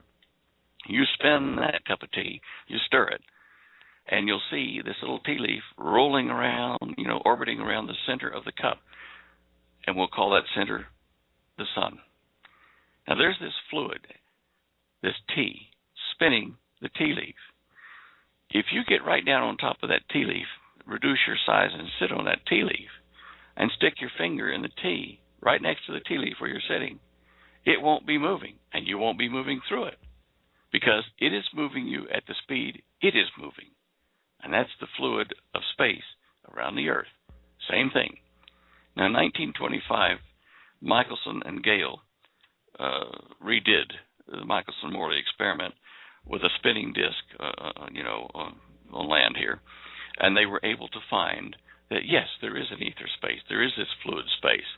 But it never changed what Einstein did and all the others, Lorentz and Fitzgerald, all these crazy equations in E = mc squared. They allowed this mathematical thing that says as you go fast toward the speed of light, you'll get flattened infinitely and whatever. It produces a strange and really non-sequitur result, because they tried to explain why the Earth was not moving through this fluid. There was no fluid with what's called the Lorentz-Fitzgerald contraction. And anyway, that's boring science and physics. But the point is, if we had not accepted the way Einstein did it, we probably would have lost the war. So it was good for that reason. But it should be changed now then to go to fluid spinning space. And that's what I'm working on my gravitational paper to share with people and to show you in animations what is really happening to create the illusion of gravity being a one-directional force. So answering Larry's question the long way around is that the gravity of Earth would not increase if it stopped spinning. In fact, it would totally just, everything would stop and float away. Now, Stan, you mentioned one thing. You mentioned the word gravity. I've got to ask this because, and I think I've asked you this before, but I need clarification. Is gravity merely a pulling, or is it both a push and a pull, or is it more of a push than a pull? If you folks, if you think about that for a moment, and please don't send me emails saying, "But that's a ridiculous question." But think about that. Is gravity merely a pull, or is there a force? Is there a pushing force as well? Well, it is a push and a pull, and depending upon how far you are away from the center of a gravitational source, like we're on the surface of the Earth, depending on that, it will either push you down or push you out toward the outer portion of the wave, or the outer portion of the planet.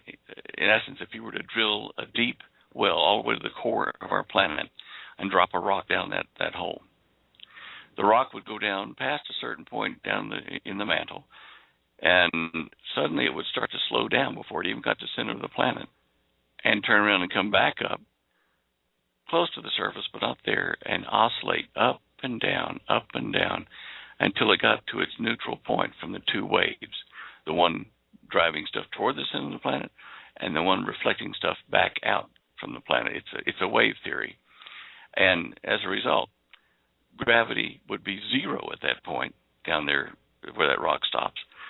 And beneath that, if you dropped a rock, it would gravitate back up toward the surface to that neutral point. And if you were to drop a rock down, like I said, it would go to that point and beyond, and then gradually oscillate and stop at that point where gravity waves, both push and pull, are meeting in neutral. And the other thing about this is there can be more than one neutral point between the surface of an object and the center of its spin. There can be several layers where gravitational forces are neutralized between the push and pull, as you called it, because there are layers like an onion. There are layers, and gravitational neutral points are formed all the way to the center of a gravitational mass, some masses having more than others. So you're not crazy. That's very sound science. Gravity is not a one-directional field. Interesting. And Joe chuckled. I'm not crazy. That's up for debate, Stan. By many, actually. Dear. I do have a question. I get that every now and then. I do have a question, Stan. Switching gears a little bit here, and you might not have information about this, but the atmosphere. The atmosphere seems to be, at least from what I've gathered, is changing. It looks like the clouds are lower. There's different types of clouds we're seeing in the sky. I think in Montana today there was an article, the sky is falling. I think that was from clouds. Not sure, but there was been, the things that come off the shore. There was recently one in Virginia, the roll clouds. Do you know if anything is happening to the atmosphere, whether pressure is shifting or things, if there's holes in it? What's going on with our atmosphere? Joe, I don't know. I haven't looked at that particular, phenomenon. Certainly where we are in Colorado, we've seen a number of very unusual clouds, these roll clouds and, some flat bottom clouds. But as far as that being something with the atmosphere that's unusual, I don't know. I do know that we have had early seasons since spring this year. We've got an early winter coming on, so our seasons are changing. And I don't know what would cause this other than a change in the axis or the spin axis of the planet. Okay. The last week, I think one of your either the callers or an email did ask if I knew anything about Walt Brown's book on the hydroplate theory of the Earth and how the continents formed. And the reason I segue to that is because the atmosphere was a big issue in Walt Brown's work. Now, I had not studied his work until your listener asked about it, so I bought his book and started reading it to see what it was all about. And basically, he was trying to explain that the Earth flood did not occur because of a canopy of water above our atmosphere, that it was due to water being shot up into the upper atmosphere and beyond by core pressure of the Earth, pushing water that it's in a layer about 10 to 15 miles beneath the surface in what we call the Moho discontinuity. And that layer has salt water in it, which has got a density about 3.5 times that of normal water. So it's salty. And he goes back to the Bible and he shows, how the fountains of the deep were broken up. And if you go into the Hebrew of the flood, the fountains of the deep continued 110 days after 40 days of rain. And he explains it by saying this. Look at the ridge at the mid-Atlantic Ocean, at the ridge. It goes down under, toward the pole, South Pole, and then diverges and goes over to join T-junction into the same thing over in the Indian Ocean. And he says, if you'll look closely at that ridge, in the middle of it, it's not like smooth, on the top of the ridge. It was formed by stuff coming up out of the mantle, but yet in the middle it dips down as though whatever caused it fell back in, and, the ridge cooled. The Hebrew does say that the fountains of the deep, when they erupted, were hot, and they passed this heat into the ocean as well. The explanation that Walt Brown gave and the drawings, I agree with. He did flounder a bit when he tried to explain what caused the core pressure to push all this water up through the ridge all around the planet. He did say that once it was forced out, it just, was like steam, and it made mist. And as this happened, it shot fine water particles up into the upper atmosphere, which cooled them. And they had, dust and other things coming up through there with the water. This created the rain that suddenly appeared on the planet for the first time. And that was what the rain was this condensing ejecta from the mid-Atlantic rupture, which went around the planet. Now, he also says that it went up higher and froze and fell over mammoths and other things that were in, say, Siberia, and instantly it froze them while they were still eating the last meal, which makes sense. Something cold, something moist had to fall down on them instantly before they could, digest their food, before they could chew it, and kill them. And that does make sense. It's a sudden event like that. Not all over the planet, but in various places where the ejecta hit the upper atmosphere, froze, and came back down as, snow, sleet, big, ice balls, whatever. The issue of what caused the planet to do it is where I kind of diverge from what Walt said, because my theory of gravity and the function of it does almost dictate, in fact, that as a planet ages, it expands. Its diameter gets bigger, and that stretching is caused by a pressure from inside the core as the planet's aging and expanding, the core does. And this would have caused the pressure on this water layer underneath the surface of the Earth. The Bible does speak about, and Walt Brown does mention this, does speak about the waters above the firmament and the waters below the firmament. And they were talking not about a canopy, but about the waters in the ocean around the Earth, which was at one time above the dirt, but now it settled into dips and valleys as the planet expanded. We had land, and then we had, the various things that are told about in Genesis. But there's also a layer beneath the dirt, and we know about that layer today. We've known about it since 1955 or 56, as I recall, where Moho Ravicic discovered it, and it's now called in short form the Moho discontinuity. So, to answer that lady's question from last week, yes, I am aware now of the hydroplate theory of Dr. Brown, and reading his book, I must admit, is like reading a PhD doctoral dissertation. It's so documented wow. that your eyes cross, but it's not an easy read. But so there are things that he couldn't explain and tried to kind of suggest what might have caused it. I'm adding to that now with what I'm writing to say, yes, this is what caused it. And I agree with what he said. I had never thought about the fountains of the deep being a long ridge like the Atlantic Ridge. I thought about them as being, like a round thing blowing, water up into the atmosphere. But his explanation does make sense. So this is fascinating. Okay, because I know in Genesis, for example, Genesis 2, it talks about there went up a mist from the earth that watered the whole face of the ground, for example. So you could almost picture, can we call them geysers almost? I mean, would that be too simplified? It would be like watching one of these movies where you're watching the Atlantic Ocean, and from, say, Iceland all the way down to South America, you would see a wall of water just jet up and into the atmosphere and fall back. Not a little tiny geyser, a long geyser all over the planet.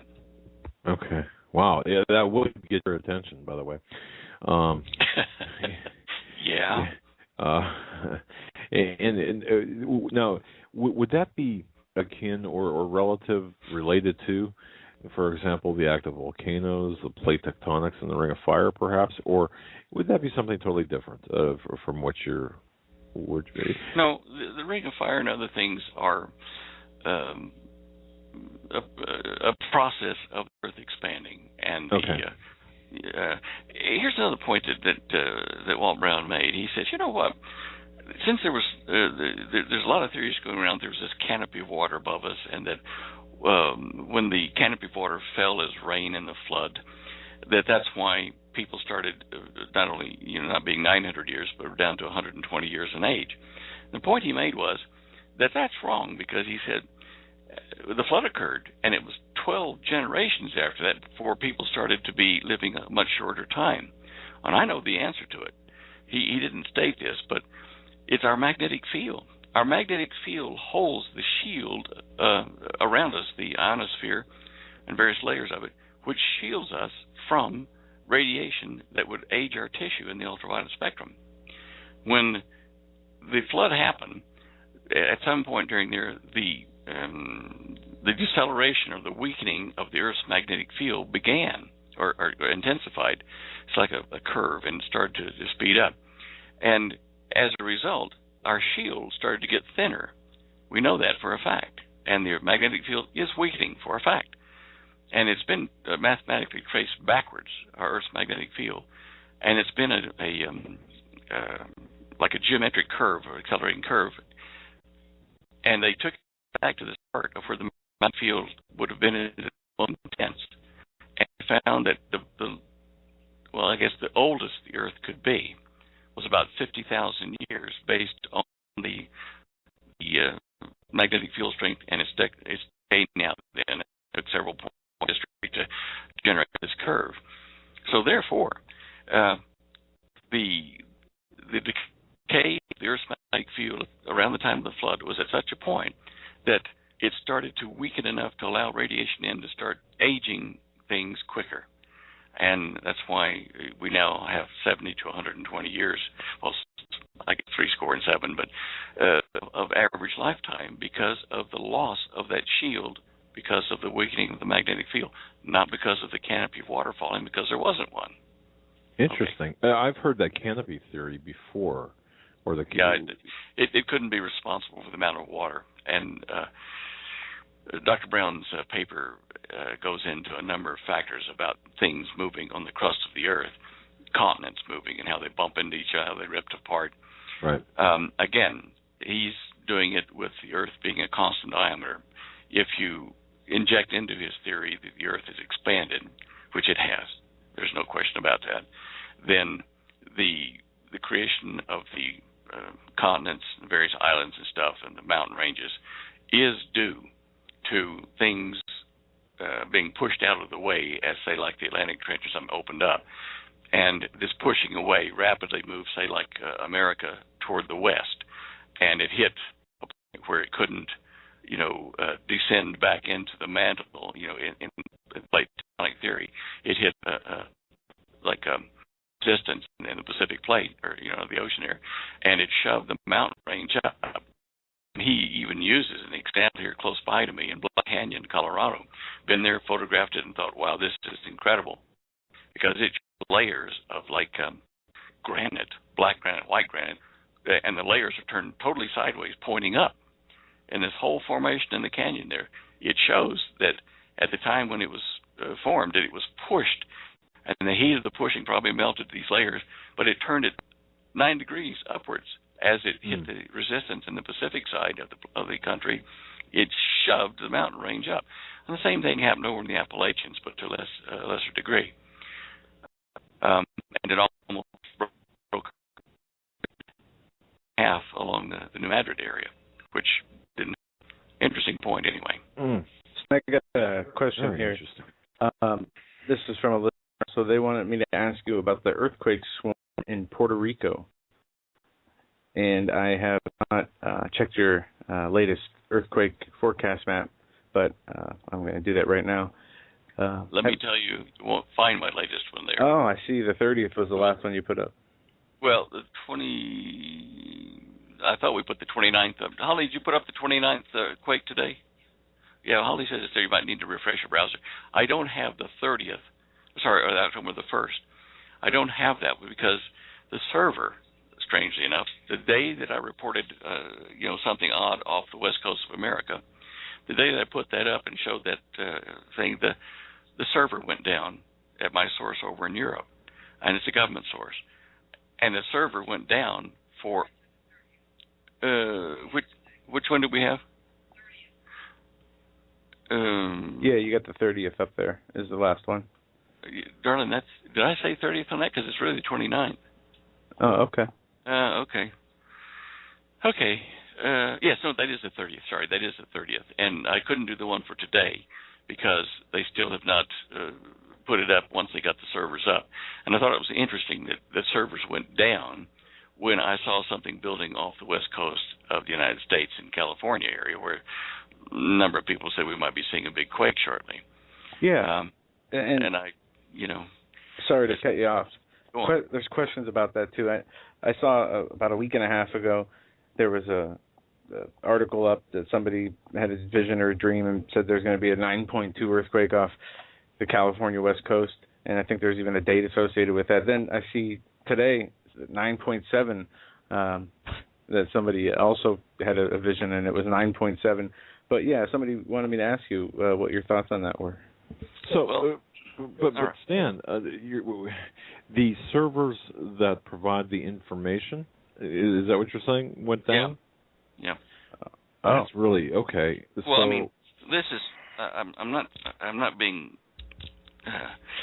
dense on purpose about where this thing is, but I wanted to keep it protected from anybody that might, at a government level, might want to destroy my access to that data. And I'm afraid the secret's out. And anyway, the server handles a lot of a large government's over there of their meteorological data. But it wasn't just the maps I was using of the data stream and the satellite I was using. It was all of their weather computer gear and whatever. Everything went down, and for several days. But anyway, it's back up now. And so, Joe, you were asking me about the earthquakes from Puerto Rico. I can only say, okay, yes. I think one of your listeners named Kim did forward some questions about that and about the Azores and Iceland and the Canaries and the list of earthquakes that are happening there with more frequency and greater magnitude. These things do fit into what I'm thinking is happening in that the planet is starting an expansion stage right now, which is going to generate more volcanoes and more earthquakes, and some volcanoes and earthquakes in places that we've never seen them before or very rarely see them. Other than that, I can't tell you specifically any areas because I haven't got the data at my fingertips. They haven't released it yet. Even though the server's back up, they're still a day behind, and so I'd only get the 30th data and not the 1st of October, which hopefully will come tonight if I can get to it. And I don't know how clean it will be now because it's a large government, and we've talked about the Earth expanding in previous shows, and it's not just going to need a new belt from expanding. This is something that's affecting all over the place: the sinkholes, the earthquakes, a whole bunch of different things. And this Earth expansion and can it affect the magnetosphere?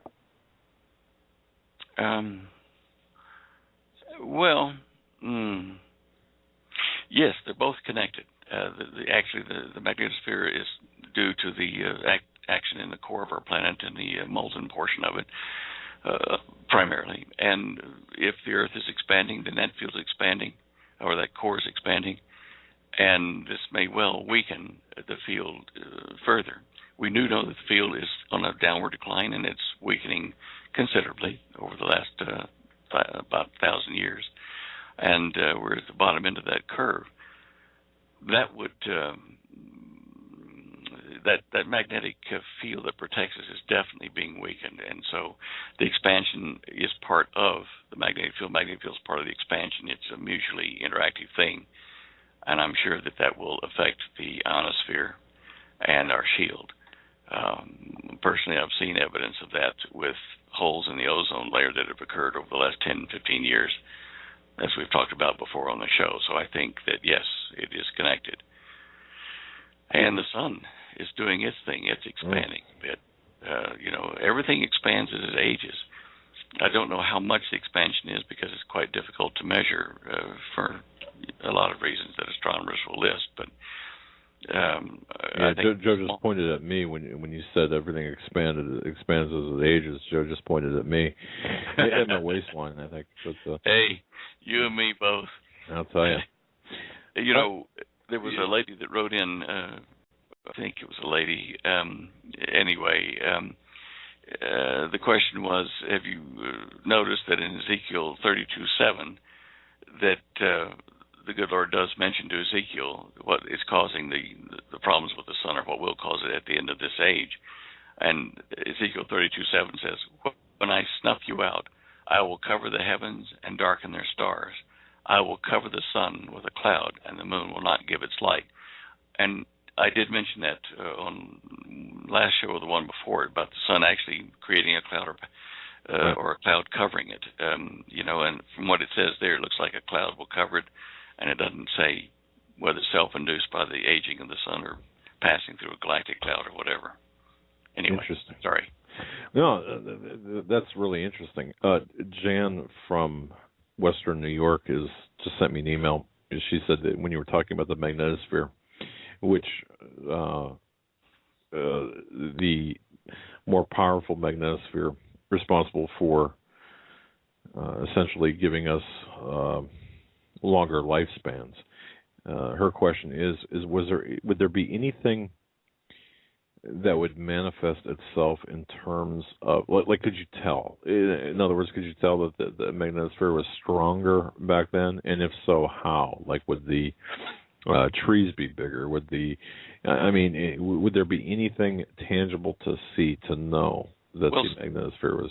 Yeah, when I was talking about that a few minutes ago, I was telling you that the mathematicians and physicists that had studied this had looked at the rate of decay of the magnetic field, and they had then been able to plot a curve back to the original point where it would have just been below what's called the hysteresis point, where the molten metal in the center of the planet would not have been able to form a magnetic field above it because it would be too hot and things would be in chaos. Magnetic fields have to be cooled, cooler, so that they can form the pathways for the electrons to make the magnetic field. So as a result, that is the evidence in itself, is the decay of the magnetic field. Now, as far as tree rings and that kind of stuff being related to the magnetic field, they may well be. But what I do observe, as I'm sure many of you do, is that in the time of the dinosaurs, which I don't think was millions of years ago, more recent, in the time of the dinosaurs, if the planet were smaller, gravity would have been bigger, more intense in the early stages. And because we're using basically the same mass, but having it concentrated in the center from the spin of the fluid that makes a planet or a star, the dinosaurs were big and beefy, very muscular. The plants were even bigger. For instance, the insects, like a dragonfly in those days, was about 3 feet wingspan. A dragonfly. Lord help us for the mosquitoes. But anyway, these things were all bigger. And I think the bigness of it was to be able to manage in such a heavy gravitational field, to move around and do things. As the gravitational field weakened, as the Earth expanded, then things became smaller because they didn't need to be, big and bulky. Theoretically, if that were to continue, we would grow taller, and animals would, and thinner, and so would the animal and plant life of the planet. It would be more tenuous, more fragile, as the gravitational field weakened and we lived in it. But anyway, that's another discussion. So by the time we talk next on Tuesday the 7th, Do you think, I know we have a meteor shower coming in, and we talked about meteors at the beginning of the show. There was one that is said to have narrowly missed Earth over the weekend.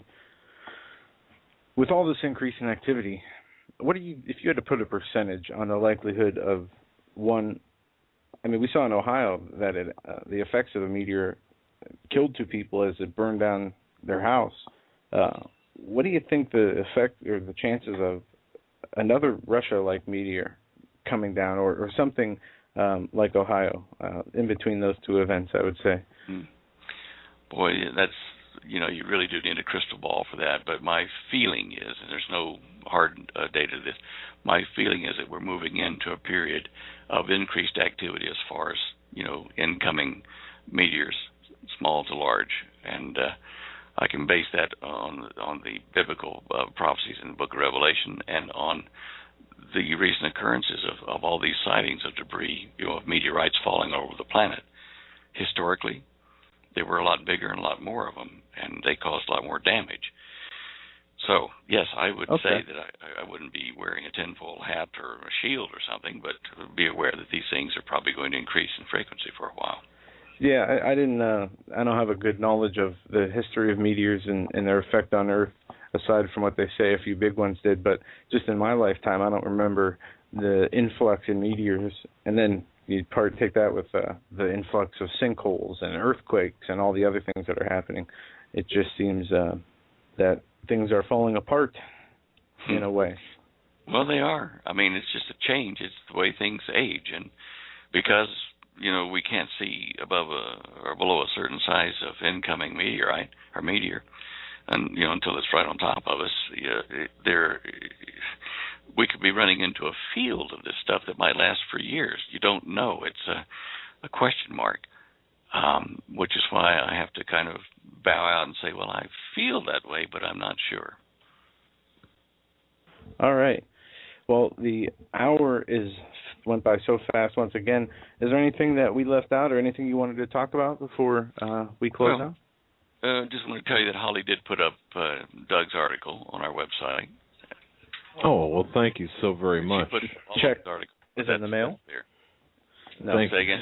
I said the check is in the mail. Yeah, the check. Oh, my. Okay. Wow. Well, thank you. Thanks so much, Stan, for being a part of our Tuesdays. I mean, you share so much information. And once again, I want to thank you and Holly for allowing us to host the Dare to Prepare giveaway. It was so generous of you, and thank you. Thank you for your appearance. Thank Holly for writing the book, and thank both of you for that generous giveaway of that book. Not a problem. As soon as we get those addresses, we'll whip those books out. All right. Oh. Okay. Holly said she sent off emails on how many have we got? So, we got 7, but not 3. 7. Okay. Yeah. I think we got to get those. Yeah. More addresses, she said. We'll send an email out just to remind people to send the addresses.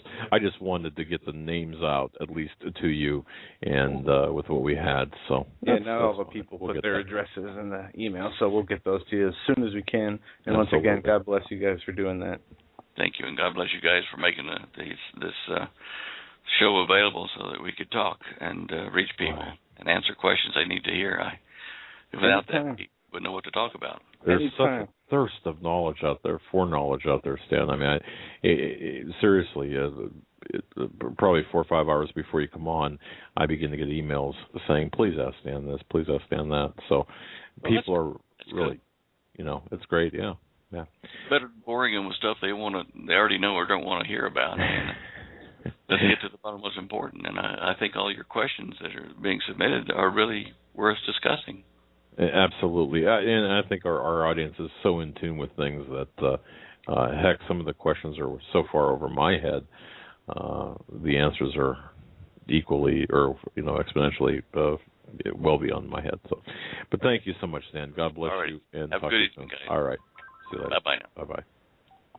Folks, that was Stan Deo, our Hour with Stan, on this Tuesday, the first day of October, 2013. And we were going to break. We'll be right back. and give us a call. And we're going to have the phones open for the rest of the show at 661-244-9839. You can call in and talk about anything we covered or anything that you want to cover at 661-244-9839. Whatever's on your mind. And welcome back, ladies and gentlemen, to our third hour of the Hagmann and Hagmann Report on this October 1st. Sorry about those delays during the break. I was asleep at the switch. Actually, I was doing something else, multitasking, and I was not paying attention to the board or the commercials, so we had those delays. Anyway, we're going to go right to the phones, and we're going to go to Jason, who it's been a while since we've heard from. Jason, you're live on the Hagmann and Hagmann Report. What's on your mind tonight? Doug and Joe, God bless you so much. I just want to give shout-out to the body of Christ, i.e. Steve Quayle, and all those people that are the watchmen on the wall, that are blowing the trumpet. Your reward is great in heaven. This is what I'm going to say, guys. Ison it. That's it. That's all I want to say. Look up, for your redemption draweth nigh. I feel the Holy Spirit. There's so many confirmations that I'm getting about Comet Ison. That's it, guys. Persecution is coming to the true body. All of us are going through our own stuff. We all have our own grievances. We have it's loss in our families. It's seeing fellow people like my brother on Revelation News, Phil, go through so much stuff. And we just want to pour out as much as we have to them, financial, spiritual, prayers.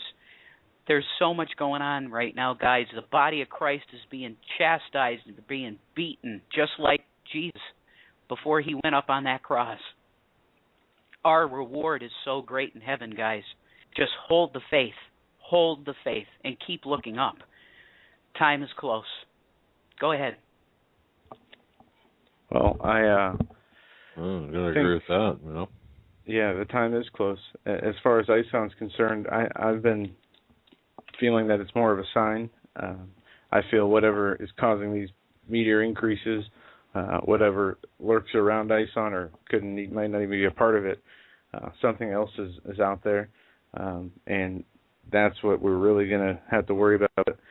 I think that Ison is going to be is a message for us, and with everything, the chaos, all the things we're seeing happening across the world, it's a warning to the people to wake up, to get away from their TVs and go look outside, go spend time away from your electronics and Amen, Joe. And spend time with the Lord. Brother. Absolutely, brother. And I just, what the Spirit has been telling me to do with my, the videos that I've been doing on YouTube, it all comes down to Jesus. And we have to heal the divisions within the bride of Christ, because that's what he's waiting for, guys. He's waiting for all these walls of division that are within the true ecclesia, the true church. He's waiting for those divisions, the walls to come down, and all to come together under the blood of the Lamb. And, when Steve Quayle preaches, when he comes on, he prays in the Holy Spirit.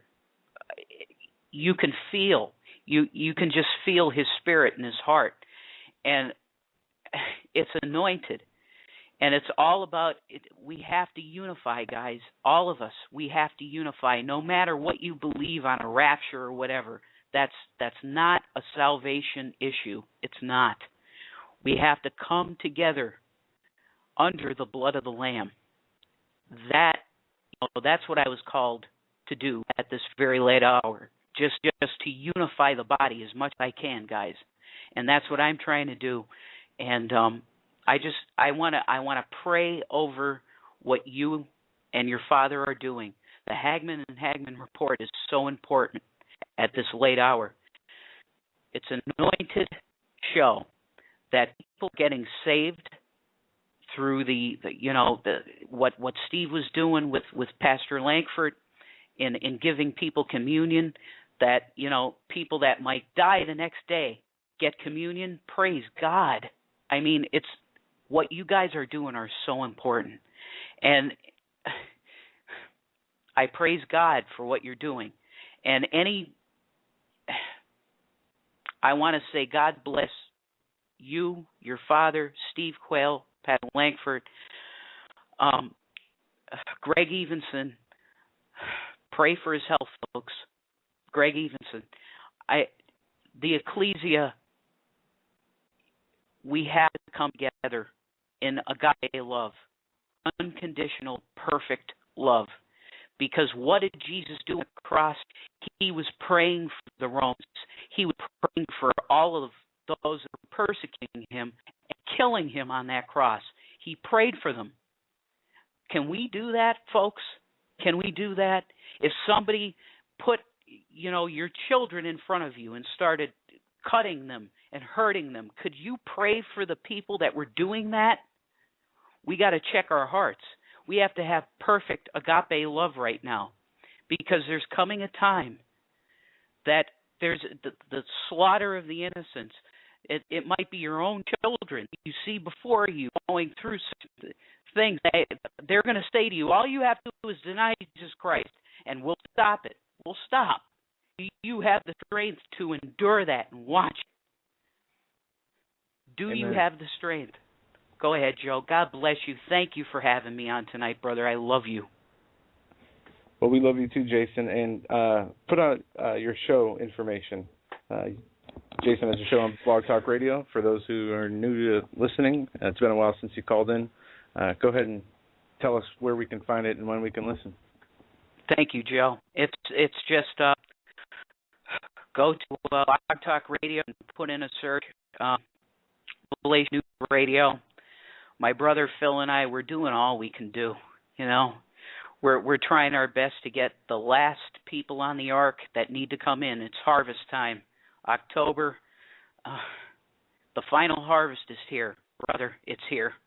So I love you guys. Thank you so much, Joe. Thank you. Love you too. God bless you, Jason, and you take care. Thanks, Jason. Joe, I want to just interrupt something here. I want to say thank you very much, Kim. Well, first of all, Sandy, thank you.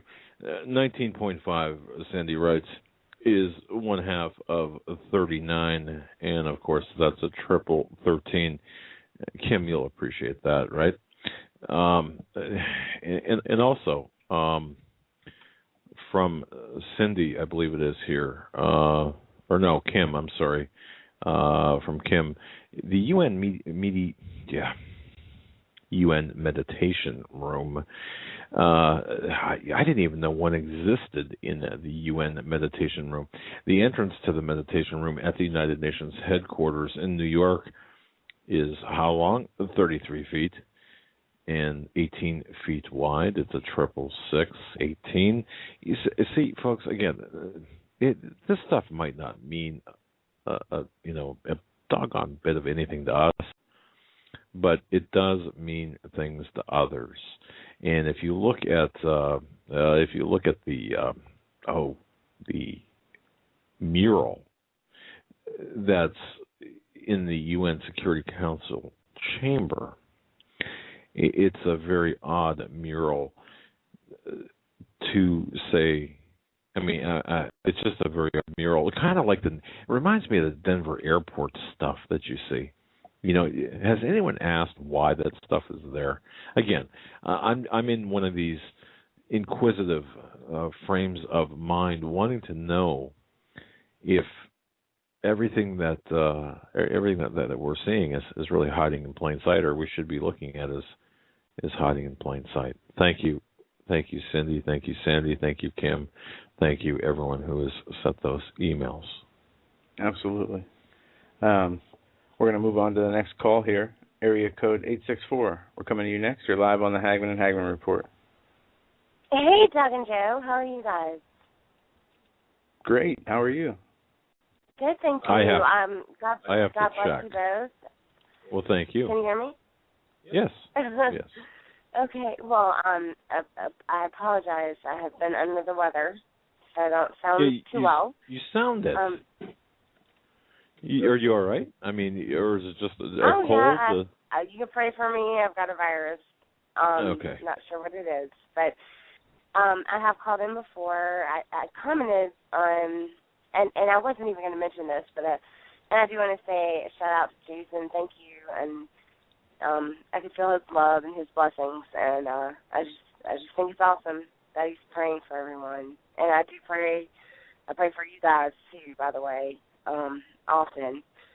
And I've been listening for probably 3 months, and I rarely miss a night. If I do, I listen to it the next day. So I've gotten a lot of perspective from you guys. But I called in about a while ago about Nathan Leal and his being in Houston and looking out and the dream that he had about the trains and about Joel Osteen's church. And I made the connection that, you know, with the FEMA camps and them being on railways and the transportation of hope to God that never happened, but, you know, individuals to these camps via railway. And, you know, I thought long and hard about that, and then I think in my spirit, God was telling me, you know, in a lot of ways our pastors are not preparing us for, you know, what the end times, I feel like, at least in the United States. I've written a couple letters to my end pastor, and I'm throwing that out there. That isn't why I called, but you know, there's this preaching of, you know, everything's going to be great, God is going to bless you, you know, but there's no, on the other hand, you know, what do you do if God doesn't, you know, and what do you do if there are bad times, or if, you know, the economy does collapse, or if there is a takeover of the United States. You know, how are we supposed to prepare for that? And I think that there need to be more pastors that are leading their sheep to prepare for that. So when I started thinking about that more, and I do believe that Joel Osteen's church has something to do with that. Now, I love Joel Osteen, but I do believe there's a lack of, oh, God, I don't even know how to call it, but the entire scripture being taught. And that, you know, warm and fuzzy is great, but we also have to face the fact that we will one day, you know, Satan's going to come back and try to rule the world, and we're going to have to be able to be prepared for that. So I'm going to throw that out there. Okay. Also, and I don't know what your thoughts are on that, and you can interject at any time. The reason I called was, you know, I have been on Steve Quayle's website quite a bit as well. All right. And love Steve too. And have seen many posts about, and on YouTube and other places as well, about these martial law signs being, you know, distributed throughout the United States, and there are random people, whether they're Illinois, Virginia, Georgia, all over. You know, I think one was stopped by, one truck, said Walmart, was stopped by some officers, and they made them look inside the truck, and they saw the signs. Well, and these are unrelated incidents all over the United States. I sent you signs. I sent you a response to the email about that you sent me. Oh, okay. I did not get that, and I apologize. Yeah, no, that's okay. I had a question for you, just about if you saw in any of your research about these. Did anybody have any pictures of these signs? You know what? I have not seen pictures, unfortunately. I think the one incident that I heard of lately was they were refused from taking any photos. They were not allowed to. You know, but I think for me, if you hear it in multiple numbers and it's people from all over the United States, it's not one eyewitness or two eyewitnesses. It's a lot of different people. And it actually, when I Googled it, it went back to 2005. So, and they all happen to be in unmarked trucks or Walmart trucks. So, doing a little research today, I Googled it, and I came across this one very interesting article. And or post. It was a blog post, and it was talking about Walmart. Well, if you reverse the letters and do some things, I mean, it depends on what level of conspiracy you are at. But if you take Walmart and switch the letters of law, you get martial+law. Now, then I started. Wait a second. If I can interject something here, Sure. Boy, I'll tell you what. Coming from a guy that was just talking about hidden symbols and numerology and stuff like that, let me ask you: do you think that like, for example, switching the letters in Walmart, is that stretching it a little bit? Do you think, or no? Well, I would have thought so. I mean, initially I kind of laughed at that, and then. This is just I would have to say a God thing. I mean, later I was doing some, I got to the Common Sense show. Dave Hodges, one of his recent articles was about TPP. The Trans-Pacific, I don't know if it's called partnership or whatever, but it's being, it's a very secretive deal that's being sent up to Congress. That is, they can't vote on it. Obama's pushing it through, and it's all about, well, obviously you can research it. It's about a trade deal, and basically there's not a lot of people know about it, but it benefits the major corporations, a lot of U.S. corporations. Just like NAFTA and GATT, and you're talking about the Trans-Pacific Partnership, right? Yes, Trans-Pacific Partnership, thank you. Namely being one of them, Walmart. When it was like, Steve, and joking. I mean, I'm sorry, talking to like a light bulb went off in my head. I was like, oh my gosh. Like putting all these pieces together. Because I had read an article earlier, or a comment earlier from another site about people seeing all these trailer load of containers behind Walmart. But they didn't know anything about the signs. And then I read the thing about martial law, But if I can interject this, if I can interject one thing, sure. Seriously, I mean, I'm not trying to draw crazy conclusions here. No, I'm just being inquisitive. I'll say this though: what better distribution system to use than Walmart? They're everywhere. They've got the distribution system down to a science. Why not? If you really think about it, it's again, that's hiding in plain sight. So it does make sense in that respect. It does, and then if you think if the shit does hit the fan, where are people gonna go to get food? And anyway, I just thought I'd throw that out there. It just seems way too coincidental to me.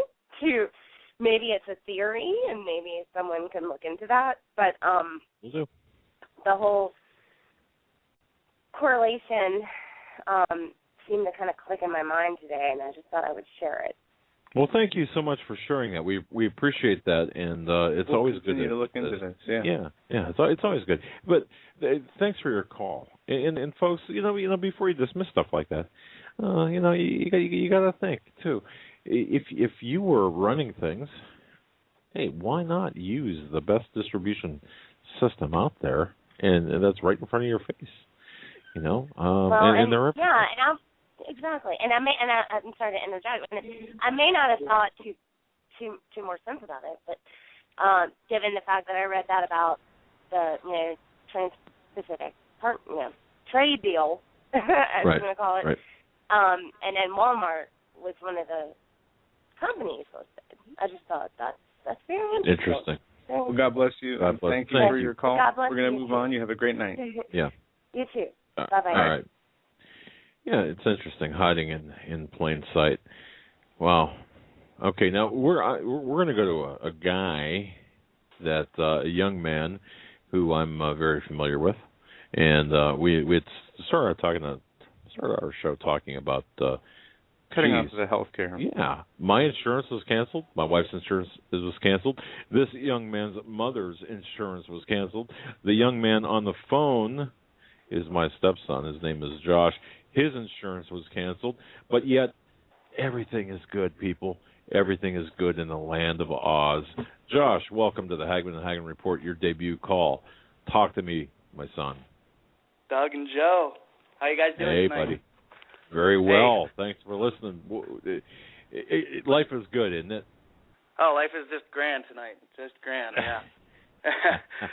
You know, I don't get a chance to listen every night, but I get a chance to listen on Tuesdays and Wednesdays. And, you know, I was just thinking, I was like, I haven't actually called and been a part of the show. Of course I've always you know, I've always been supportive, and I've always loved the show, and I just wanted to call and be a part of it tonight. Well, I got to tell you, folks, this young man, he's got a very successful business. He's into logistics. I'm very proud of this young man. His name is Josh. He is eligible. He's a good-looking guy. He's a good-looking dude. You can check him out on Facebook. Any eligible Christian, good women in the 21 to 30 range, send me an email and we'll hook you up. Anyway, no, Josh. I'm sure my mom will love you for that. Notice I said Christian and good. Okay. Yeah. Anyway, look, things are falling apart. I could not. I was in my office, and your mother came into my office, and the door swung open. She's got these papers in her hand. She says, "I gotta send these to Josh because he is so angry that his insurance was canceled." But how can this be? Life is good with insurance. Obamacare. What's going on here? And our rates are going to, if we select a plan, our rates are going up. How's it affecting you? I mean, you got to notice that your insurance is being canceled. Yeah, it's going to affect us tremendously. And, you know, I'm listening to Obama speak, and he is saying, hey, if you're happy with the health care coverage that you have, and you don't want any changes, he said, that's fine. Go ahead and keep it. Nothing's going to change for you. Yet every healthcare provider in the country is sending young people like myself cancellation notice saying, hey, you're not going to be able to renew your policy next year due to the changes that are being mandated by the federal government. And in that letter, it's interesting because it says we have to redo every single portfolio that we have. So it's going to happen across the board for everybody. And I'm listening to, you know, the mainstream media today, and they're saying for, you know, a single young male that's in good health and non-tobacco and all that, that your rates are going to go up as far as 120% because you are going to have to accommodate for the influx of people that are going to be getting into the system.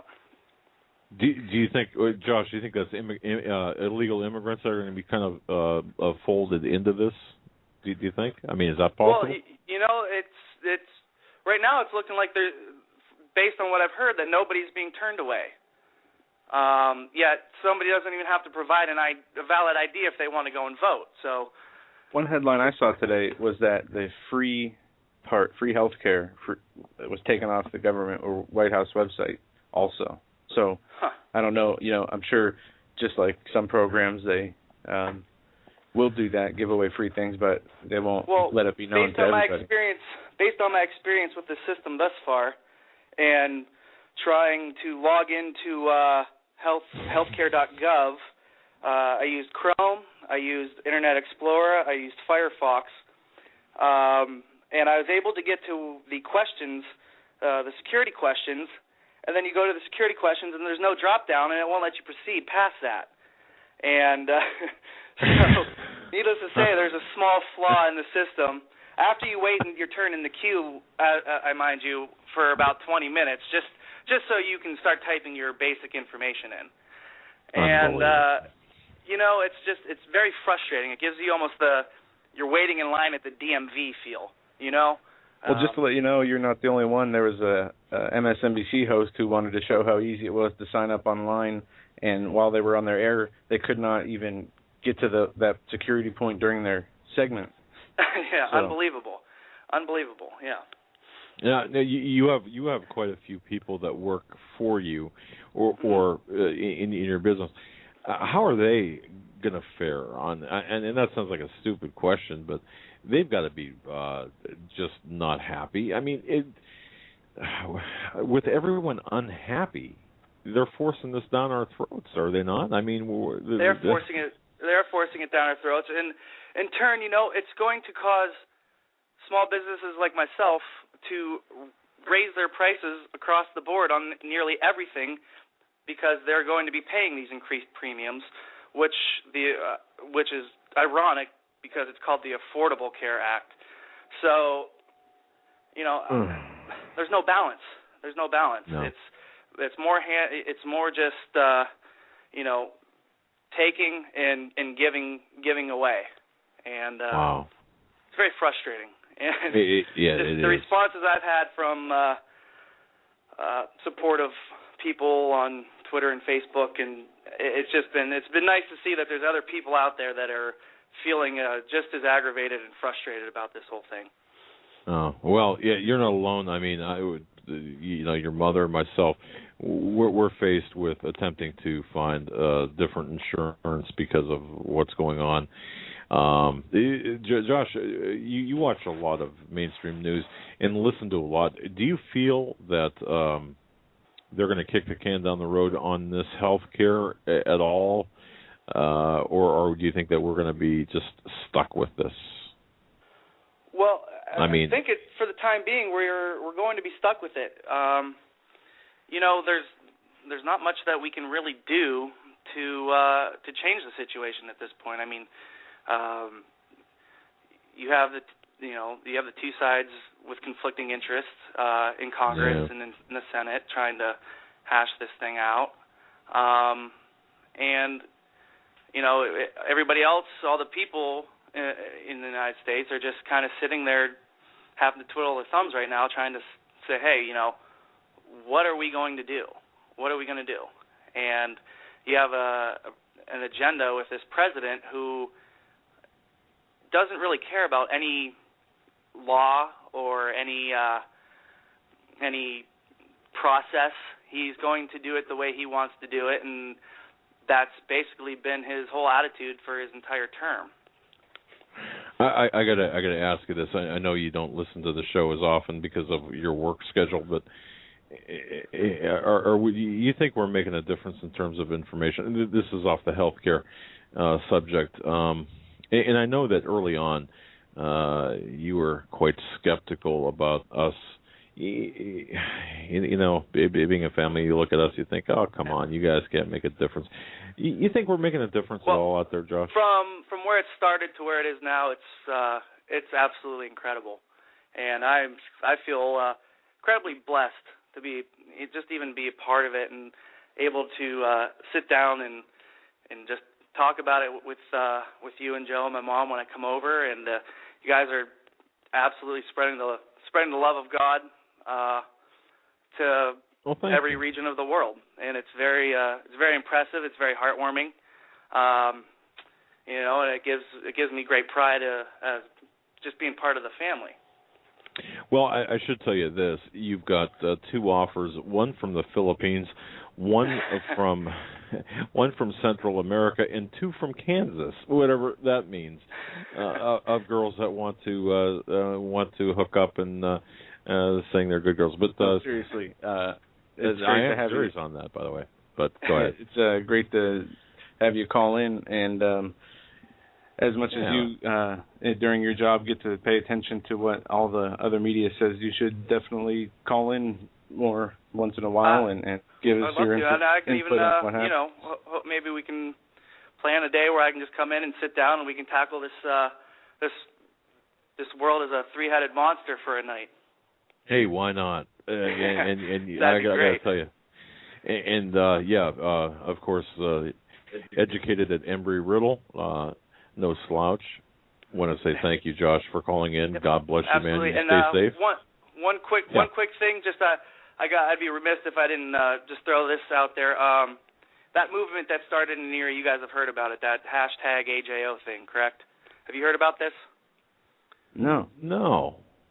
Okay, well, this thing, it started as an internet thing. A family in Erie, the young lady's name was Alyssa Josephine O'Neill, passed away of epilepsy on September 4th, and her family, one of the last things that she said to her parents before she passed away was, "Hey, Mom," she said this over via Twitter, she said, "Hey, Mom, I would love to go to Starbucks and buy a pumpkin spice latte because I've never had one." Sadly, the next morning, she passed away of an epileptic seizure, and she never had that opportunity. So what her parents did, the day after her funeral, is they went into a Starbucks and they bought 40 pumpkin spice lattes for complete strangers, and all they asked the baristas to do were write hashtag AJO, just to raise awareness for her and spread the love, pay it forward. And sure. Next thing you know, the entire Starbucks the line was out the door until the end of the night, and you see these billboards all around town, hashtag AJO, just saying spread the love. It doesn't need to be anything. It just means to do one simple act of kindness for somebody around you and spread the love. And you can go online and look it up and read all the articles. It was on Ellen, it was on the Today Show, it was on ABC News, it was on CNN, it was on MSNBC.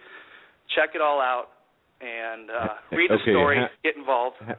Hashtag A like Apple. Yep, Alyssa Josephine O'Neill, AJO. Okay, hashtag AJO. Yep, and just read the story, because all it is a simple act of love and a simple act of paying it forward, and, one small act of kindness will go so far, so far. Fantastic, my friend. Well, God bless you. Thanks, man, and stay safe tonight. Thanks for calling in. Great call. All right, love you guys. Talk to you soon. Bye. All right, buddy. Bye-bye.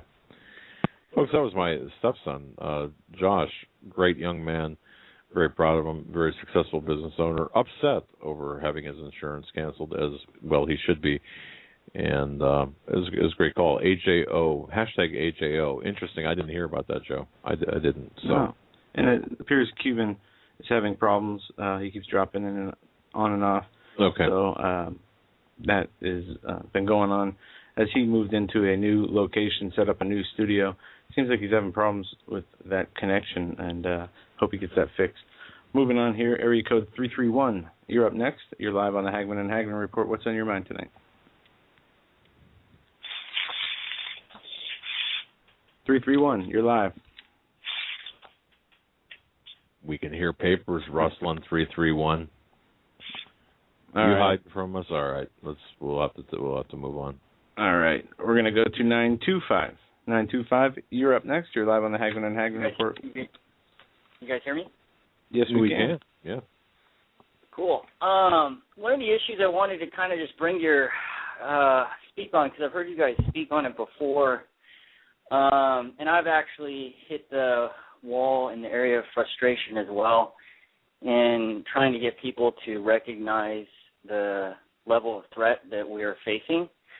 And it's interesting because I was listening to a gentleman by the name of Roy Miller, and he was kind of talking, his expertise is in the area of personal defense, but he talked about the dynamic of social versus asocial situations, and how most people who are in kind of like violent situations, who are victims,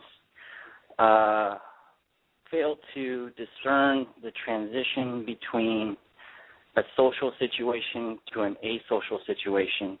And he talked about how predators basically exploit that dynamic. And when I listened to it, it really kind of bothered me, because I could see kind of how that is in play on a more of a massive level. Where, what was that term? I didn't mean to interrupt. Asocial versus social behavior. Yeah. And so this is social engineering. I've done a lot of studying on this, and they have. You go ahead, caller, and I'll talk after her. No, it's just really interesting, because I wasn't really looking or listening to this person talk about this dynamic, thinking I would find this correlation. But essentially, what he described briefly was people who are socialized or domesticated fail to recognize that there are people who are completely not like them and operate from a predator mindset. And even the predators are aware of this social dynamic, and they can enter into the social dynamic, use that to manipulate their victim, and the victim fails to even be able to identify the threat because they're not able to recognize that this person has no intention to really have their benefit in mind, but is manipulating that hope, that false hope, to get them to do or be complacent versus understanding that they're in danger and fighting. And so I just thought that was something that I've seen with a lot of what's going on, and he even talked about in his example, I guess in the concentration camps in Nazi Germany at the time, if they heard about potential uprisings amongst the population being imprisoned, they would just spread a rumor that the Allies were going to come, and that hope actually caused them to back off from any kind of trouble.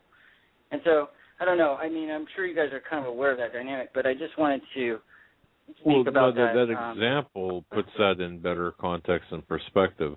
So what you're saying is, you've got a problem out there. People are upset. They're about ready to do something to avoid victimization, and yet then someone will inject this ray of hope, where the populace that's upset will become complacent once again, awaiting for this rescue that will never take place. So it's kind of a mind game type thing. I gotcha.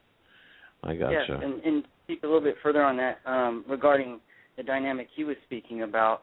It's very uncomfortable for a victim to, if you're going to be, say, robbed, that's okay. It's acceptable. It's not desired, but it's acceptable. But if you knew the intention wasn't robbery but murder, or this person, threatening to inflict great harm to you, there's a cutoff there.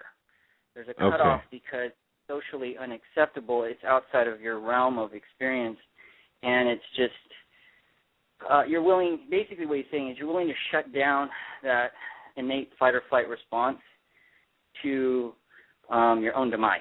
And I think that's something we're experiencing. You guys are experiencing with sharing what you are, the gravity of what you're sharing, and getting through. But people are shutting that fight or flight response down, and I think a lot of it has to do with the desensitivity. We're desensitized in that area already because of what we've been exposed to, just in the media and the society that we're living. Well, I got to tell you, when you first started, I didn't know where you're headed with this, but now I understand. And it's the social conditioning. It's the social conditioning it's a conditioning that the American and really the really Western world is being conditioned with. Through psychological manipulation. Absolutely. And then they have a few agendas. Some are, most are to get people to think and then specifically behave and act a certain way through conformity and obedience, using persuasive techniques, and it is working. Or playing off, as we see on the other side, people's emotions of fear and hate and division to spark the unrest. Well, even that, Joe. Take the TSA for example, as the measure for, and I use this as an example. How much will people take? Is it okay, for example, for them to sexually assault you under the pretext of getting on an airplane or a bus or a subway, yet not do, it's okay to go that far. However, going further is not acceptable, as we saw in that one video where the police officers were actually physically invasive to women on a traffic stop. Yet soon, through social conditioning, mental conditioning, that will become acceptable. It's kind of this elastic thing that we're this elastic conditioning. Caller, I understand what you're saying completely, and that's a fantastic topic.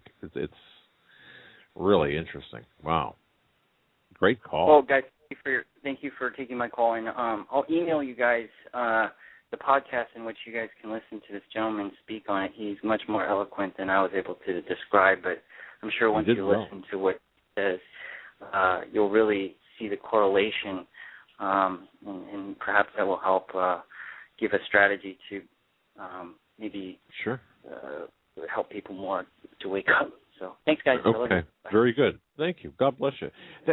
Folks, that was a great call. And think about that, too.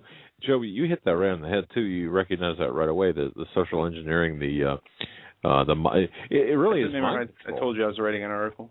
Yeah. That's part of what I have in there is the political. That was last May. The political and moral, how our morals are being affected through the political spectrum, and how everything about our value system is being manipulated through the culture. But anyway, we're going to take the last call of the night. We got about 5 minutes left. We're going to go to Phil, our favorite 9/11 first responder. It's been a while, Phil. I know you're moving to Israel soon, and glad to have you on the program. Yes. Jerusalem Institute of Justice is representing me as my lawyer in Israel. They represent Jewish people who become Messianic. All right. Very good. That's great. Okay. When are you moving? December. My next step is to line up housing. So I have a friend in Haifa looking for a place for me to stay. Okay. Once that's found, I will be on my way. I have a couple more documents to gather from the United States. Hopefully my 9/11 money will come through, but I ain't going to count on it at this point. Okay, and you're going to set up, essentially, you're going to Israel to set up a mission, I suppose. That's the right word. Messianic, well, kind of. It would be the Messianic Jewish Protection Project, which will act to provide security as well as investigative services to prevent any acts of violence against Jewish people who accept Yeshua as their Messiah. Interesting. Okay, and who are you protecting them from? This is an important question, Phil. Most people do. You see, a lot of Jewish. Okay, you have to understand Jewish culture. The fact is, under Jewish law, I'm considered halakhically Jewish because I have a mother who's Jewish, a father who's Jewish, and even my both natural parents were Jewish. And what makes it even worse is I'm a Kohanim, which means so I'm considered a traitor to the race when I accept Yeshua as my Mashiach. Okay. Well, in other words, when you accept Yeshua Jesus as your Savior. Right. Right. Okay. Okay, Yeshua is his Hebrew name. Right. Okay, I opt to stay Jewish by keeping most of the Levitical law. I'm not required or mandated to, but at the same time I do, out of the fact that they hunted my people down for so many centuries. Well, okay, but back to the question, you're actually protecting Jews from other Jews, are we not? That's right. Not only Arabs, but from other Jews as well, especially Jews, the ultra-Orthodox, like Joseph Tito. And see, folks, you know, boy, you think there's divisions in Western religions, particular, like Judaism is even more. You see, what most people don't realize is you get two Jews in a room, you get 5 opinions. Yeah, we've heard that before. All right. Even Avi Lipkin will say the same thing, and we're even working right now to open up immigration to Zionist Christians right now through the Bible Party, the Judeo-Christian Party. I mean, we're doing a lot to allow people like you, people like Steve Quayle to come to set up shop there, to hang his hat and call it his home. And after all, Jerusalem will be the last to fall. Well, that's very true. And in terms of the economy, Israel is on such a rebound. If I went there right now with my resume, if I got my paper, my ID card as an Israeli, I could get a job like that. And don't forget, Phil, and for the eschatologists among us, Israel has just claimed or recently claimed that, or found a large oil deposit. You talk about Bible prophecy falling into place. Oh, yeah. Yes. Off the coast of Tel Aviv. Okay. And we could literally buy the Jordanians a homeland. Literally. Yeah. The other thing is, we have to realize one thing. Okay, I would love to see all of the Christians from the United States, because you need the protection too. You know, and being Israel is the last to fall, it falls right into prophecy. Phil, you're right on the money. We got to cut you loose. We're at the end of the program. I just want to say God bless you, and it's good to hear from you. Thank you so much, man. Yeah, can I plug Jerusalem Institute of Justice to visit their website? Well, you got about 20 seconds to do it. Go ahead. Right. Sure, you visit, donate whatever you can towards for Christian